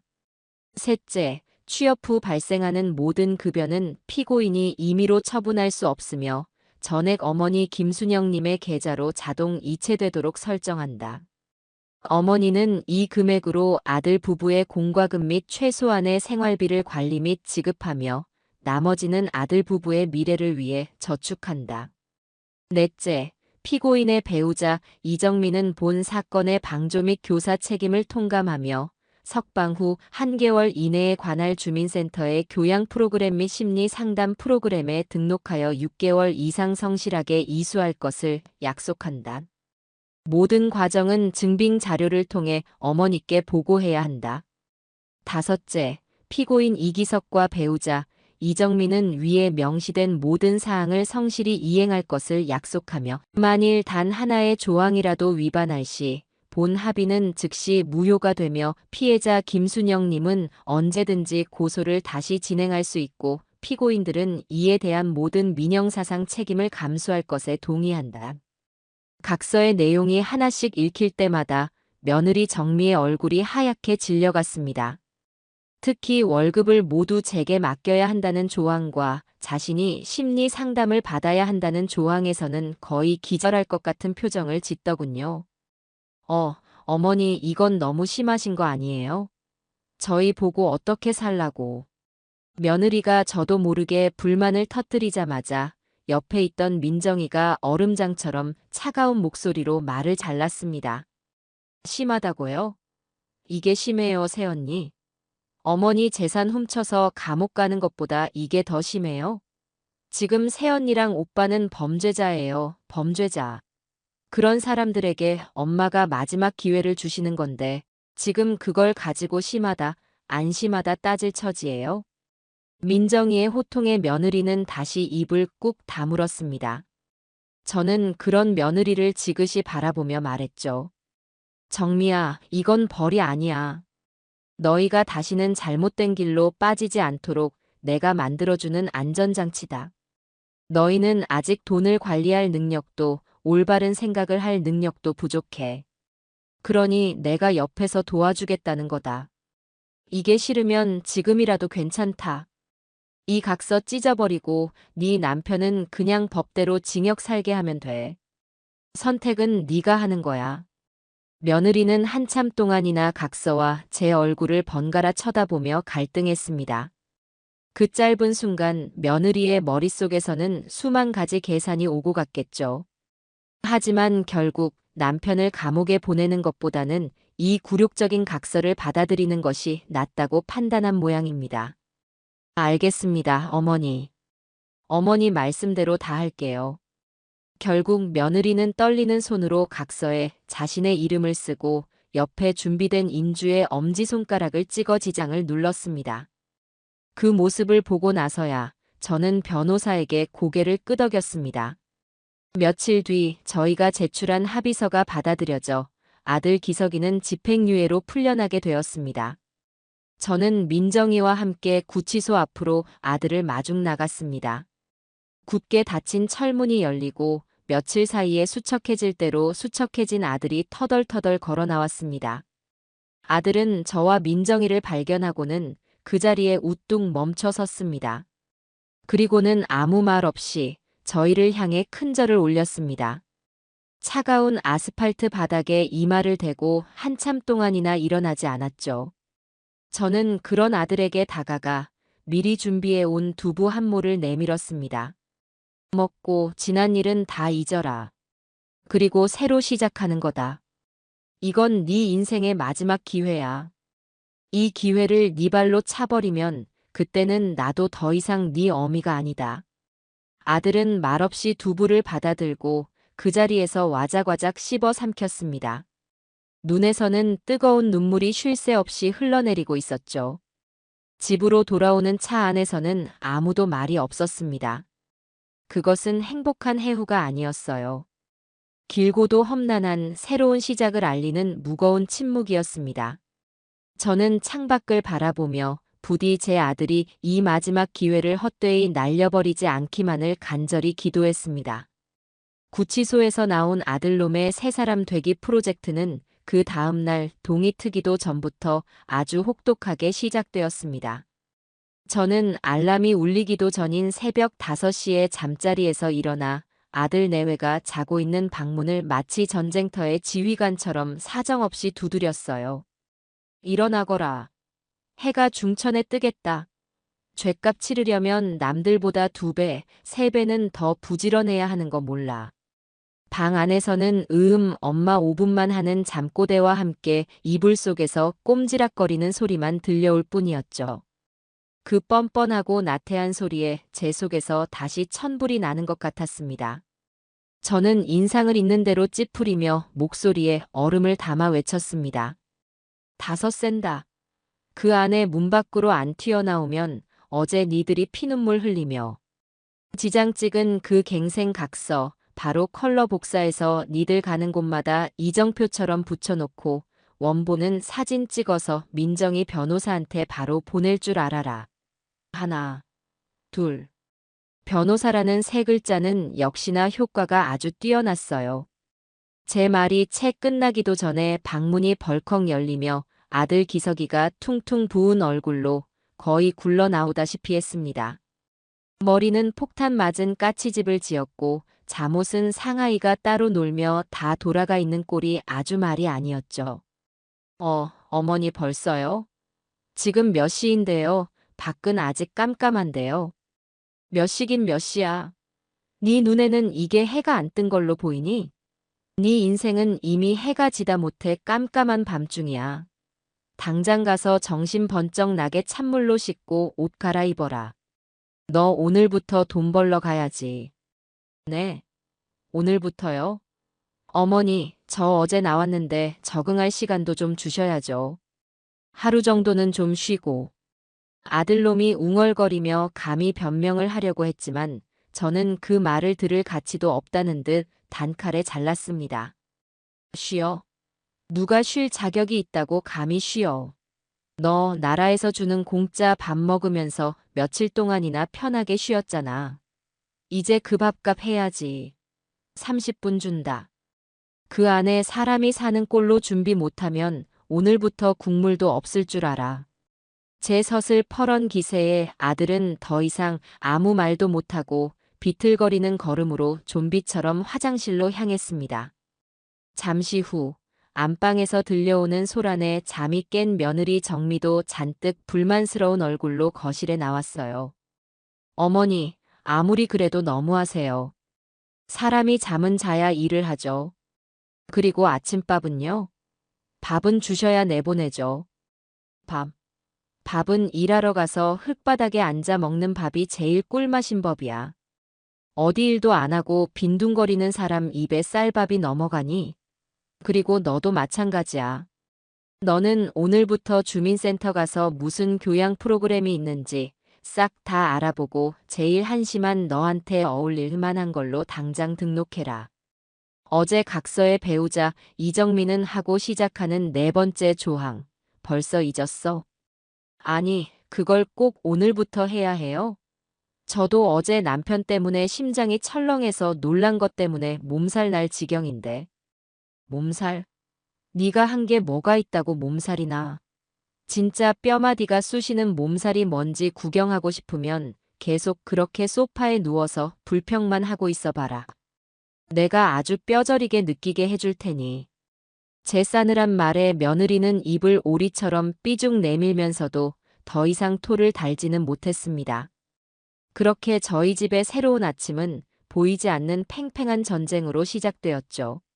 아들놈은 허둥지둥 옷을 갈아입고 나왔고, 저는 그런 아들의 손에 다이소에서 어제 미리 사온 빨간 목장갑 한 켤레와 제 낡은 등산용 보온병을 쥐어주었습니다. 보온병 안에는 밤새 푹 끓인 뜨거운 보리차를 가득 담아두었죠. 자, 이거 들고 당장 따라 나와라. 저는 앞장서서 집을 나섰고 아들은 자기가 지금 어디로 끌려가는지도 모르는 어리둥절한 표정으로 제 뒤를 따랐습니다. 아직 어둠이 채 가시지 않은 새벽 공기는 칼날처럼 차가웠어요. 저는 아들을 데리고 버스를 타고 동네에서 가장 큰 인력시장으로 향했습니다. 버스 정류장 근처 너른 공터에 자리한 인력시장에는 저희처럼 새벽 이슬을 맞으며 나온 사람들이 이미 수십 명 모여 있었습니다. 저마다 두꺼운 외투깃을 세우고 하얀 입김을 뿜으며 담배를 피우거나 종이컵에 담긴 믹스커피를 마시며 멍하니 허공을 바라보고 있었죠. 그들의 얼굴에는 삶의 고단함과 절박함이 고스란히 새겨져 있었습니다. 자, 여기가 네 첫 번째 직장이다. 여기서 기다리고 있으면 조금 있다 봉고차들이 와서 일할 사람들을 태워갈 게다. 오늘 네 일당은 네가 얼마나 절박하게 손을 드느냐에 달려 있어. 알겠니? 아들은 생전 처음 보는 낯설고 거친 풍경에 어쩔 줄을 몰라 하며 제 등 뒤에 숨으려고만 했습니다. 주변의 거친 인상의 아저씨들이 웬 멀끔한 놈이 엄마 손 잡고 왔네 하는 표정으로 흘끔흘끔 쳐다보는 시선이 부끄럽고 무서웠던 모양이에요. 어머니 저는 이런 거 한 번도 안 해봤는데. 제가 여기서 뭘 할 수 있을까요? 저 사람들 좀 보세요. 다들 엄청 힘세 보이는데. 누가 처음부터 잘하는 사람이 어디 있니? 세상에 쉬운 일은 하나도 없어. 가서 시키는 대로만 열심히 하면 돼. 몸살이지 말고 꾀부리지 말고 정직하게 땀 흘려서 돈 버는 게 어떤 건지 오늘 하루 동안이라도 뒷뼈에 새기고 오너라. 잠시 후 정말 제 말대로 미래건설, 강남인테리어 같은 상호가 쓰인 낡은 봉고차들이 매연을 내뿜으며 하나둘씩 도착하기 시작했습니다. 차에서 내린 작업 반장으로 보이는 사람들이 오늘 강남 신축 빌라 현장 가서 벽돌 나를 사람 2명. 힘 좋은 사람. 아파트 리모델링 현장 가서 폐자재 치울 사람 1명. 깔끔한 사람. 하고 외치자 기다리고 있던 사람들이 마치 먹이를 발견한 짐승들처럼 우르르 몰려들었어요. 아들은 그 살벌한 기세에 눌려 뒤로 주춤주춤 물러서기만 했죠. 저기요. 사장님. 여기 처음 나온 젊은 사람 하나 있는데 보기보다 힘은 장사요. 아무 일이나 한번 줘보쇼. 속는 셈 치고. 제가 보다 못해 직접 나서서 가장 인상이 좋아 보이는 반장님을 붙잡고 아들을 가리키며 외쳤습니다. 제 목소리에 반장님이 저희 쪽을 보더니 아들의 위아래를 엑스레이 찍듯 훑어보고는 마뜩짠타는 표정으로 말했어요. 아이고 어머님. 아드님이신가 본데 너무 곱상하게 생겨서 이런 험한 일은 못할 것 같은데요. 저 하얀 손으로 벽돌 한번 만져봤겠습니까? 비실비실해 보여서 어디 가서 다치기라도 하면 저희만 곤란합니다. 걱정 마쇼. 보기보다 튼튼하고 책임감도 강한 놈이니까. 오늘 하루만 써보고 영 아니다 싶으면 내일은 안 보내면 될 거 아니오. 한번 믿어보쇼. 제 우격다짐과 간절한 눈빛에 그리고 다른 일할 사람도 마땅치 않았는지 반장님은 에휴, 어머니 성의를 봐서 제가 오늘 한번 데리고 가보겠습니다 하며 마지못해 고개를 끄덕였습니다. 알겠습니다. 그럼 일단 타라고 하세요. 오늘 일당은 12만 원이고 거기서 소개비 1만 원 떼고 11만 원, 저녁에 일 끝나면 현금으로 드릴 겁니다. 저는 아들의 등을 세게 떠밀며 말했습니다. 들었지? 가서 죽었다 생각하고 열심히 하고 저녁에 돈 받아오면 나한테 제일 먼저 가져와야 한다. 중간에 힘들다고 도망치거나 딴 생각 품으면 그땐 정말 끝인 줄 알아. 아들은 거의 울상이 된 얼굴로 마치 도살장에 끌려가는 소처럼 마지못해 봉고차에 올라탔습니다. 차가 떠나고 저는 그 자리에 한참 동안이나 서서 봉고차가 사라진 쪽을 먼지 바람 속에서 바라보았습니다. 잘 해낼 수 있을까요? 가서 다른 사람들한테 피해나 주지 않을까, 힘들다고 중간에 도망쳐 나오는 건 아닐까, 온갖 걱정이 들었지만 이내 고개를 저었습니다. 이제 저놈의 인생은 저놈 스스로 책임지고 헤쳐나가야 하는 것이었어요. 제가 해줄 수 있는 건 그저 이렇게 지옥의 문을 열어주는 것까지였죠. 집으로 돌아오니 며느리는 소파에 앉아 아침 드라마를 보며 훌쩍이고 있었습니다. 제가 들어온 것을 보고는 마지못해 텔레비전을 끄더군요. 너는 아직도 안 나가고 뭐 하고 있었어?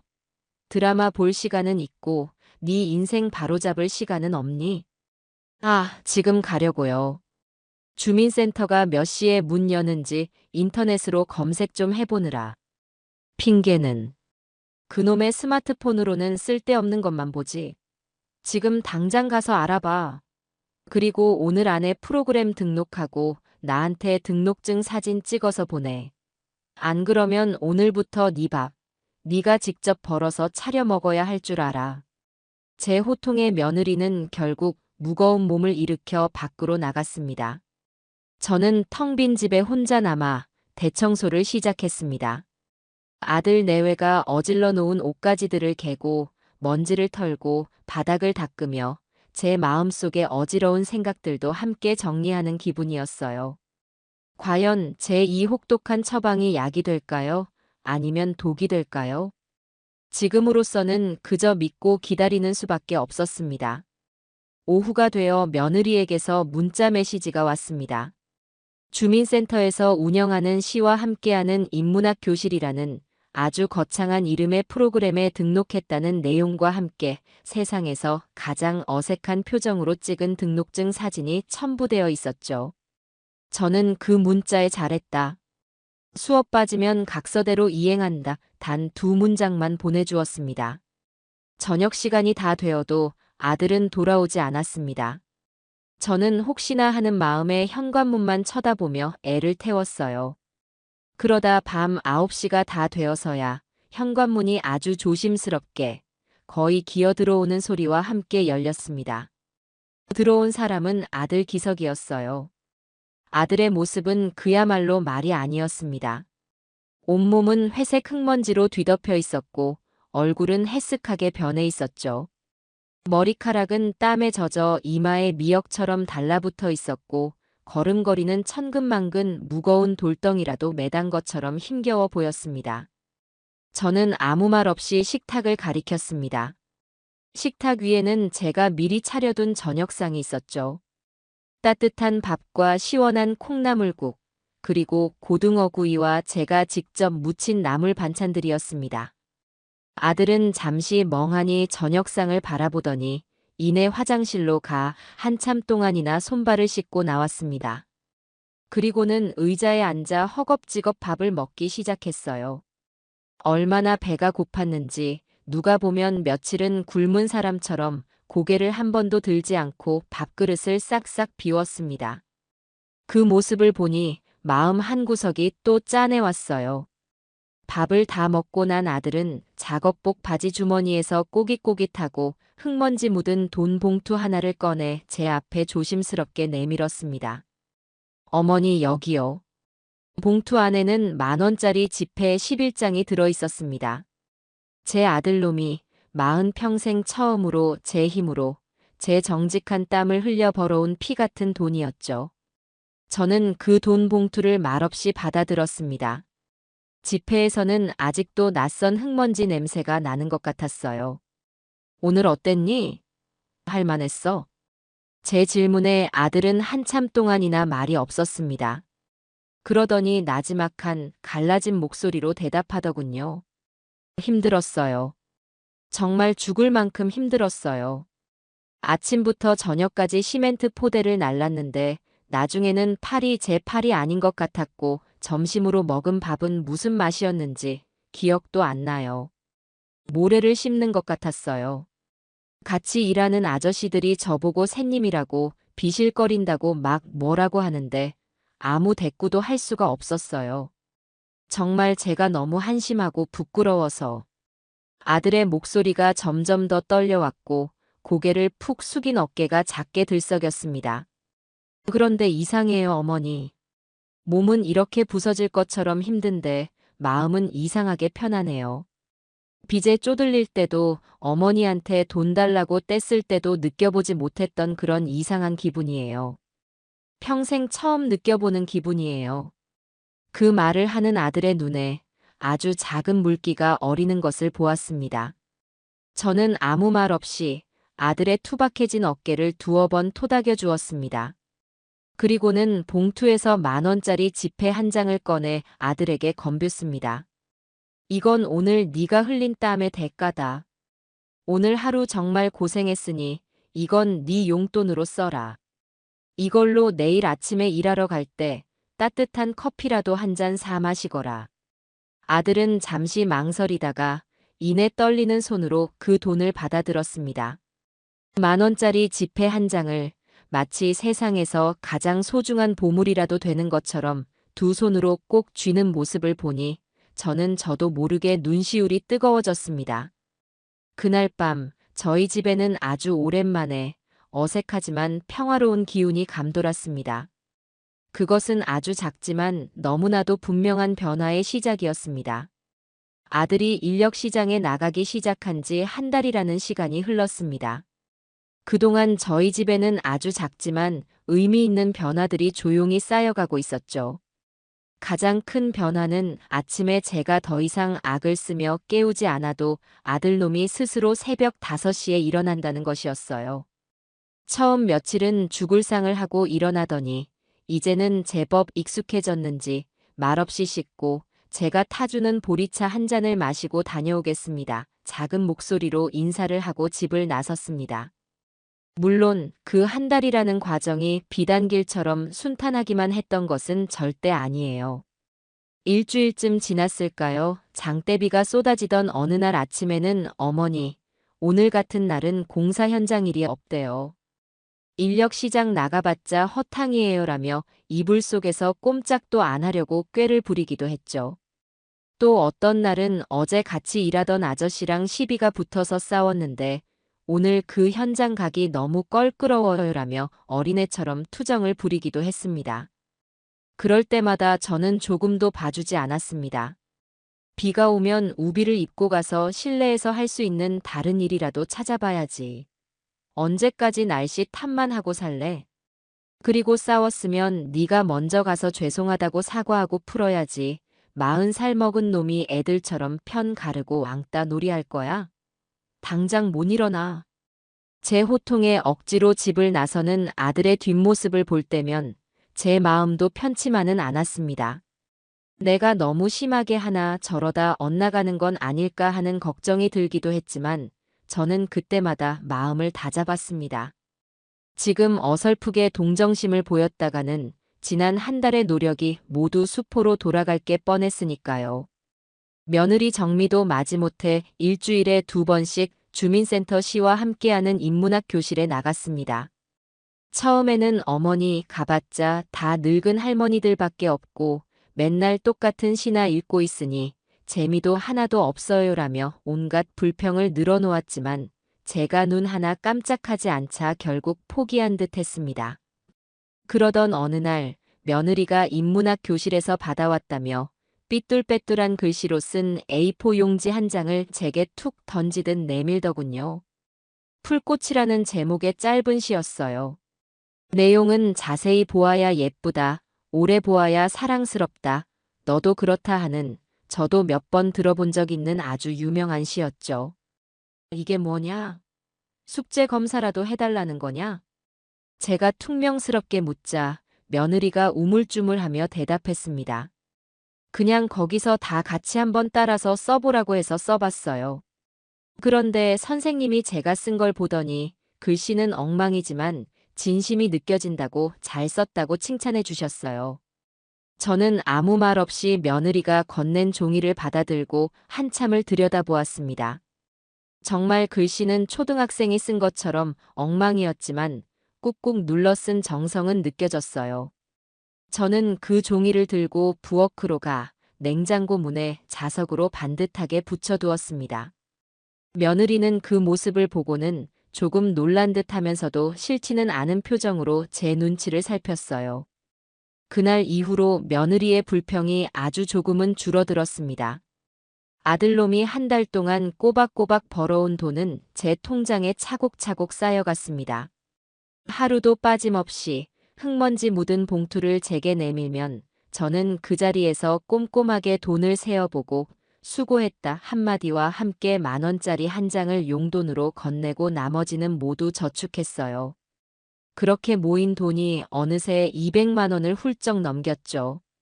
아들 내외는 그 돈이 다 어디로 가는지, 어머니가 혹시 다른 데 쓰는 건 아닌지 궁금해하는 눈치였지만 감히 제게 묻지는 못했습니다. 저는 그 돈을 그냥 통장에 넣어두지만은 않았어요. 민정이의 도움을 받아 아들 내외의 이름으로 된 주택 청약 통장을 각각 만들어 매달 10만 원씩 넣어주었고 남은 돈으로는 두 사람의 이름으로 된 작은 적금을 들었습니다. 그리고는 통장 거래 내역을 캡처해서 가끔씩 식탁 위에 실수로 올려두곤 했죠. 처음에는 그걸 보고도 아무 말 없던 아들 내외가 어느 날 저녁 식사 시간에 조심스럽게 입을 열었습니다. 어머니, 저 혹시 저희 이름으로 청약 통장 만드셨어요? 봤냐? 그래, 만들었다. 너희도 이제 나이가 있는데 언제까지 남의 집 전전하며 살래? 지금부터 한 푼, 두 푼 모아서 나중에 작더라도 니들 이름으로 된 집 한 칸은 있어야지. 제 무심한 대답에 아들과 며느리는 잠시 아무 말도 하지 못했습니다. 며느리는 고개를 숙인 채 밥만 먹었고 아들놈은 복잡한 표정으로 저를 바라보았죠.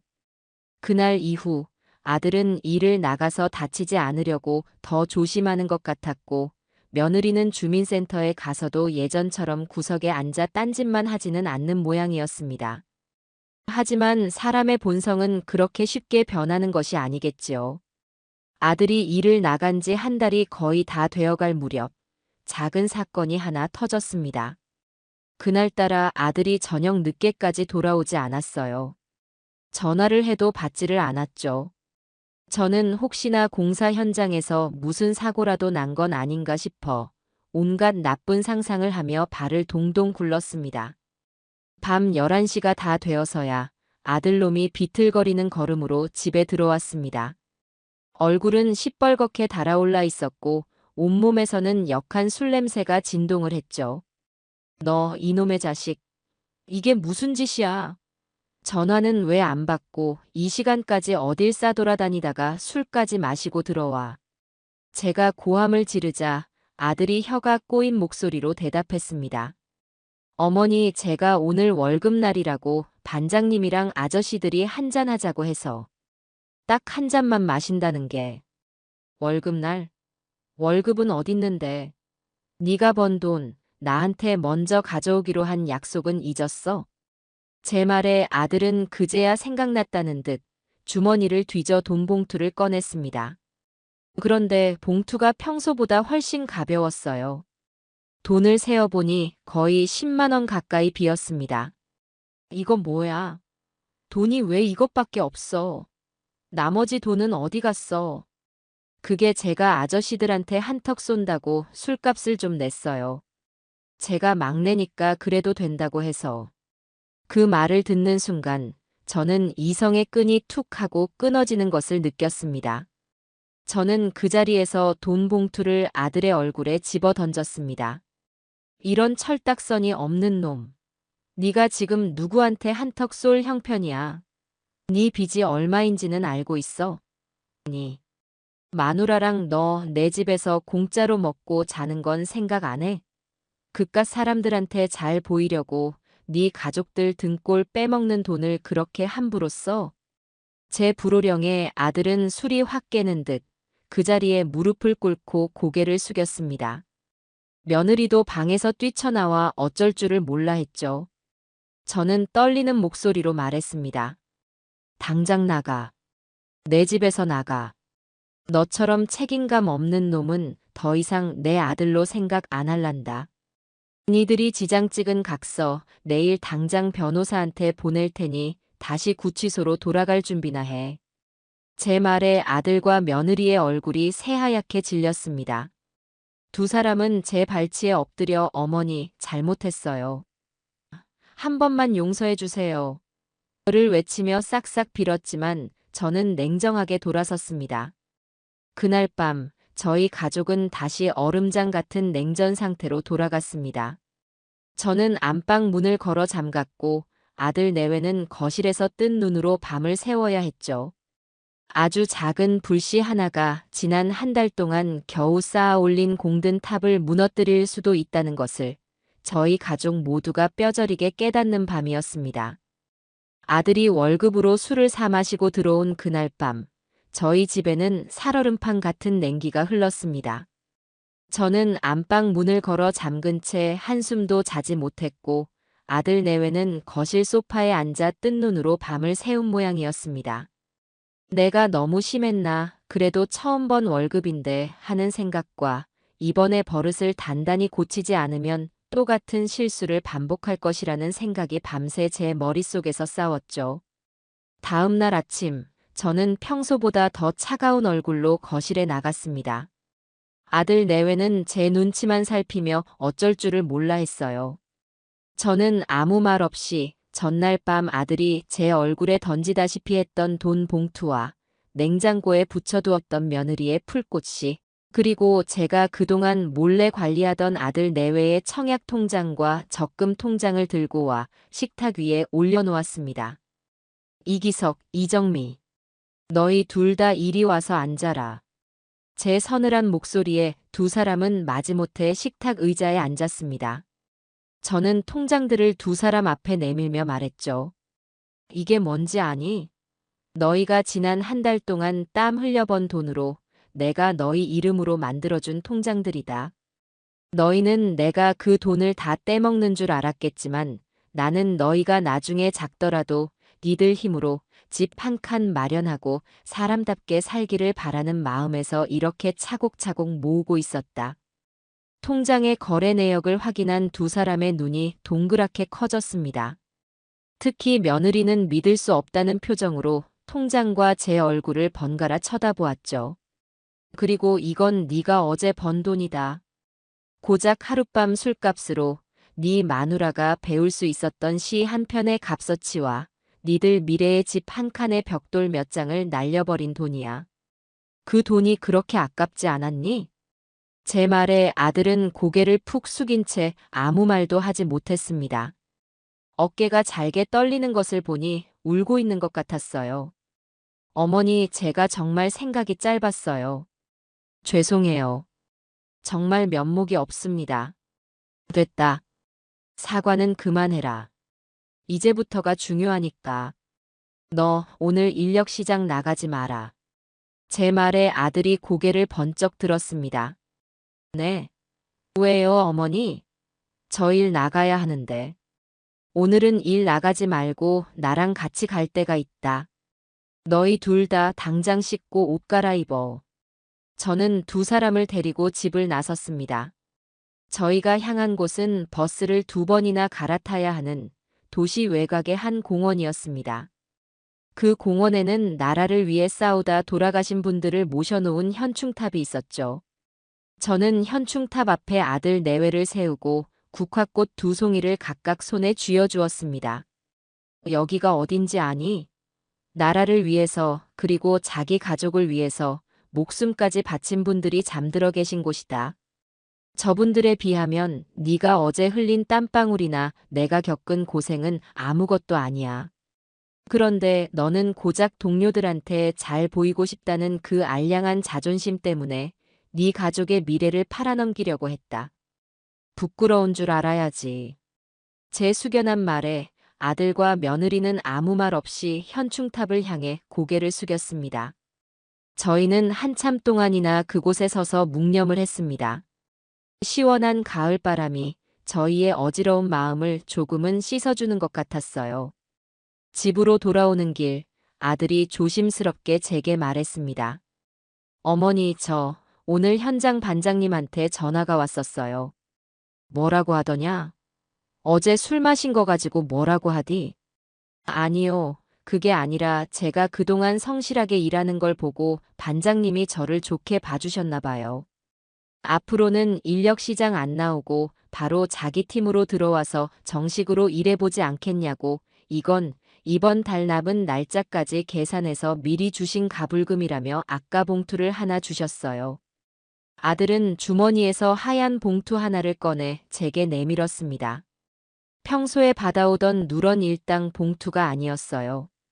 봉투 위에는 미래건설이라는 글씨가 인쇄되어 있었죠. 이게 정말이냐? 네. 그래서 더 죄송해요.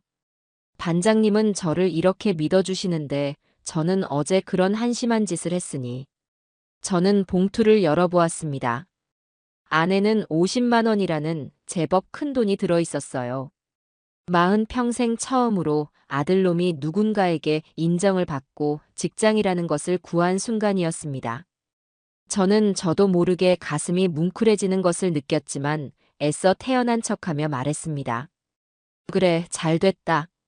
하늘이 너한테 마지막 기회를 한 번 더 주시는구나.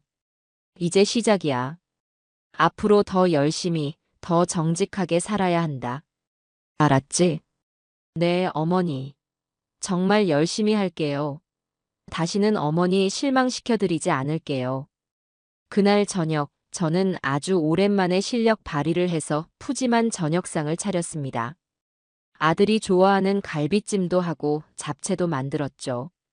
아들 내외는 정말 맛있게 밥을 먹었고 식탁에는 어색하지만 따뜻한 웃음소리가 오고 갔습니다. 그런데 인생이라는 것이 어찌 좋은 일만 있겠습니까?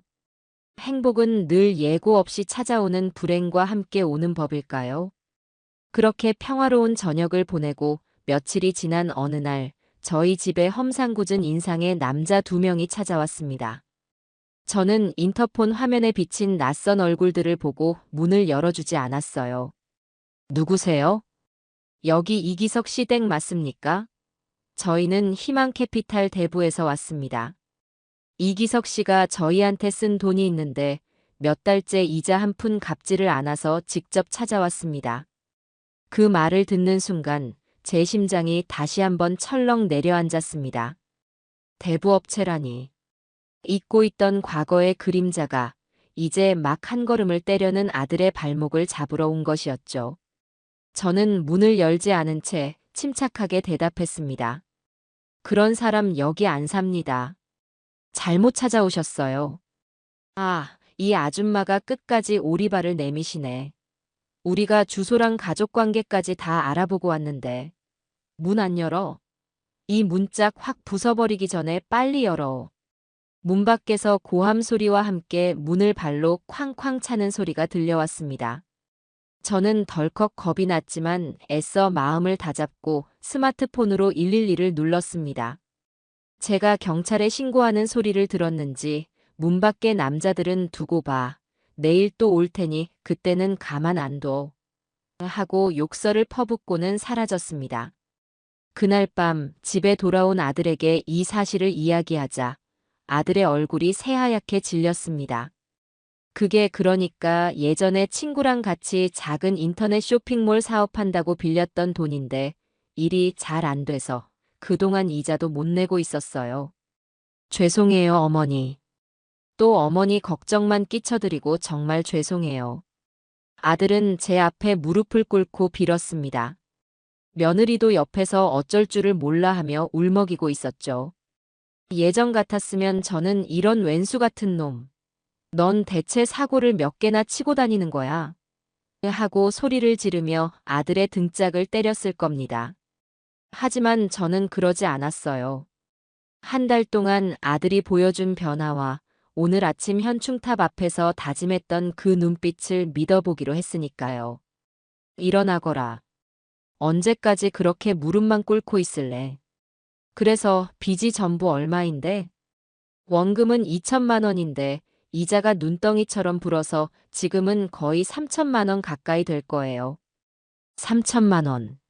제게도 그리고 이제 막 새로운 삶을 시작하려는 아들 부부에게도 너무나 큰 돈이었습니다. 한숨이 절로 나왔지만 저는 주저앉지 않았습니다. 알겠다. 내일 당장 민정이한테 연락해서 우리가 어떻게 해야 할지 상의해보자. 혼자 끙끙 앓는다고 해결될 문제는 아니야. 이제부터 무슨 일이든 이렇게 가족이 다 같이 머리를 맞대고 해결하는 거다. 알겠니? 제 말에 아들과 며느리는 고개를 들고 저를 바라보았습니다. 두 사람의 눈에는 놀라움과 함께 아주 희미한 희망의 빛이 어리는 것 같았어요. 다음 날 저희 네 식구는 모두 거실에 모였습니다. 민정이는 대부업체에서 보낸 독촉장을 꼼꼼히 살펴보더니 이내 코웃음을 치며 말했습니다. 이거 완전 날강도들이네. 이자율이 법정 최고 이자율을 훨씬 넘잖아. 명백한 불법 사채야. 엄마, 오빠. 너무 걱정하지 마. 이건 우리가 정식으로 법적 대응하면 원금만 갚거나 심지어는 이자를 거의 안 낼 수도 있어. 내가 아는 변호사님 통해서 당장 내용 증명부터 보내고 채무 부존재 확인 소송까지 고려해 봐야겠어. 민정이의 똑 부러지는 말에 아들 내외의 얼굴에 조금씩 화색이 돌기 시작했습니다. 정말 그렇게 할 수 있어, 민정아? 그럼. 오빠는 그냥 하던 대로 매일 성실하게 건설 현장 나가서 일이나 해. 쓸데없는 걱정하지 말고. 나머지는 엄마랑 내가 알아서 할 테니까. 대신 이번 일이 잘 해결되면 오빠가 번 돈으로 변호사 수임료랑 갚아야 할 원금, 아주 10년이 걸리더라도 꾸준히 갚아나가야 해. 할 수 있겠어? 응, 할 수 있어. 정말 뭐든지 다 할게. 고맙다, 민정아. 그리고 죄송해요, 어머니. 아들은 아주 오랜만에 자신감 넘치는 목소리로 대답했습니다. 저는 그 모습을 보며 조용히 미소를 지었습니다. 위기는 때때로 뿔뿔이 흩어져 있던 가족을 더 단단하게 묶어주는 기회가 되기도 하는 모양입니다. 저희 가족은 그렇게 또 하나의 거대한 산을 함께 넘을 준비를 시작했어요. 비록 그 길이 험하고 힘들겠지만 이제는 혼자가 아니라 함께이기에 저는 아무것도 두렵지 않습니다.